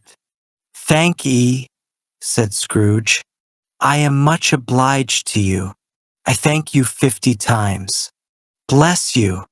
He went to church and walked about the streets and watched the people hurrying to and fro, and patted children on the head and questioned beggars, and looked down into the kitchens of houses and up to the windows and found that everything could yield him pleasure. He had never dreamed that any walk, that anything, could give him so much happiness. In the afternoon he turned his steps towards his nephew's house. He passed the door a dozen times before he had the courage to go up and knock. but he made a dash and did it. "Is your master at home, my dear?" said Scrooge to the girl. "Nice girl. Very." "Yes, sir." "Where is he, my love?" said Scrooge. "He's in the dining room, sir, along with mistress. I'll show you upstairs, if you please." "Thank ye." "He knows me," said Scrooge, with his hand already on the dining room lock. "I'll go in here, my dear." He turned it gently and peeped in round the door. They were looking at the table, which was spread out in great array. For these young housekeepers are always nervous on such points, and like to see that everything is right. "Fred," said Scrooge. Dear heart alive, how his niece by marriage started. Scrooge had forgotten, for the moment, about her sitting in the corner, or he wouldn't have done it on any account. "Why, bless my soul!" cried Fred. "Who's that?" "It's I, your Uncle Scrooge. I have come to dinner. Will you let me in, Fred? Let him in. It is a mercy he didn't shake his arm off. He was at home in 5 minutes. Nothing could be heartier. His niece looked just the same. So did Topper when he came. So did the plump sister when she came. So did everyone when they came. Wonderful party. Wonderful games. Wonderful harmony. Wonderful happiness. But he was early at the office next morning. Oh, he was early there. If he could only be there first and catch Bob Cratchit coming late. That was the thing he had set his heart upon. And he did it. Yes, he did. The clock struck 9. No, Bob. 1/4 past. No, Bob. He was full 18 minutes and a half behind his time. Scrooge sat with his door wide open, that he might see him come into the cupboard. His hat was off before he opened the door, his scarf too. He was on his stool in a second, driving away with his pen as if he were trying to overtake. 9 o'clock. "Hullo!" growled Scrooge in his accustomed voice, as near as he could fake it. "What do you mean by coming here at this time of day?" "I am very sorry, sir," said Bob. "I am behind my time." "You are?" repeated Scrooge. "Yes, I think you are. Step this way, sir, if you please." "It's only once a year, sir," pleaded Bob, appearing from the cupboard. "It shall not be repeated. I was making rather merry yesterday, sir." "Now, I'll tell you what, my friend," said Scrooge. "I am not going to stand this sort of thing any longer, and therefore," he continued, leaping from his stool, and giving Bob such a dig in the waistcoat that he staggered back into the cupboard again. "And therefore I am about to raise your salary." Bob trembled and got a little nearer to the ruler. He had a momentary idea of knocking Scrooge down with it, holding him and calling to the people in the court for help and a straight waistcoat. "A Merry Christmas, Bob," said Scrooge, with an earnestness that could not be mistaken, as he clapped him on the back. "A merrier Christmas, Bob, my good fellow, than I have given you for many a year. I'll raise your salary and endeavor to assist your struggling family. And we will discuss your affairs this very afternoon over a Christmas bowl of smoking bishop. Bob, make up the fires, and by another coal bin before you dot another I. Bob Cratchit." Scrooge was better than his word. He did it all and infinitely more, and to Tiny Tim, who did not die, he was a second father. He became as good a friend, as good a master, and as good a man as the good old city knew, or any other good old city, town, or borough in the good old world. Some people laughed to see the alteration in him, but he let them laugh and little heeded them, for he was wise enough to know that nothing ever happened on this globe for good, at which some people did not have their fill of laughter in the outset. And knowing that such as these would be blind anyway, he thought it quite as well that they should wrinkle up their eyes in grins. His own heart laughed, and that was quite enough for him. He had no further intercourse with spirits, and it was always said of him that he knew how to keep Christmas well, if any man alive possessed the knowledge. May that be truly said of us, and all of us. And so, as Tiny Tim observed, God bless us, everyone.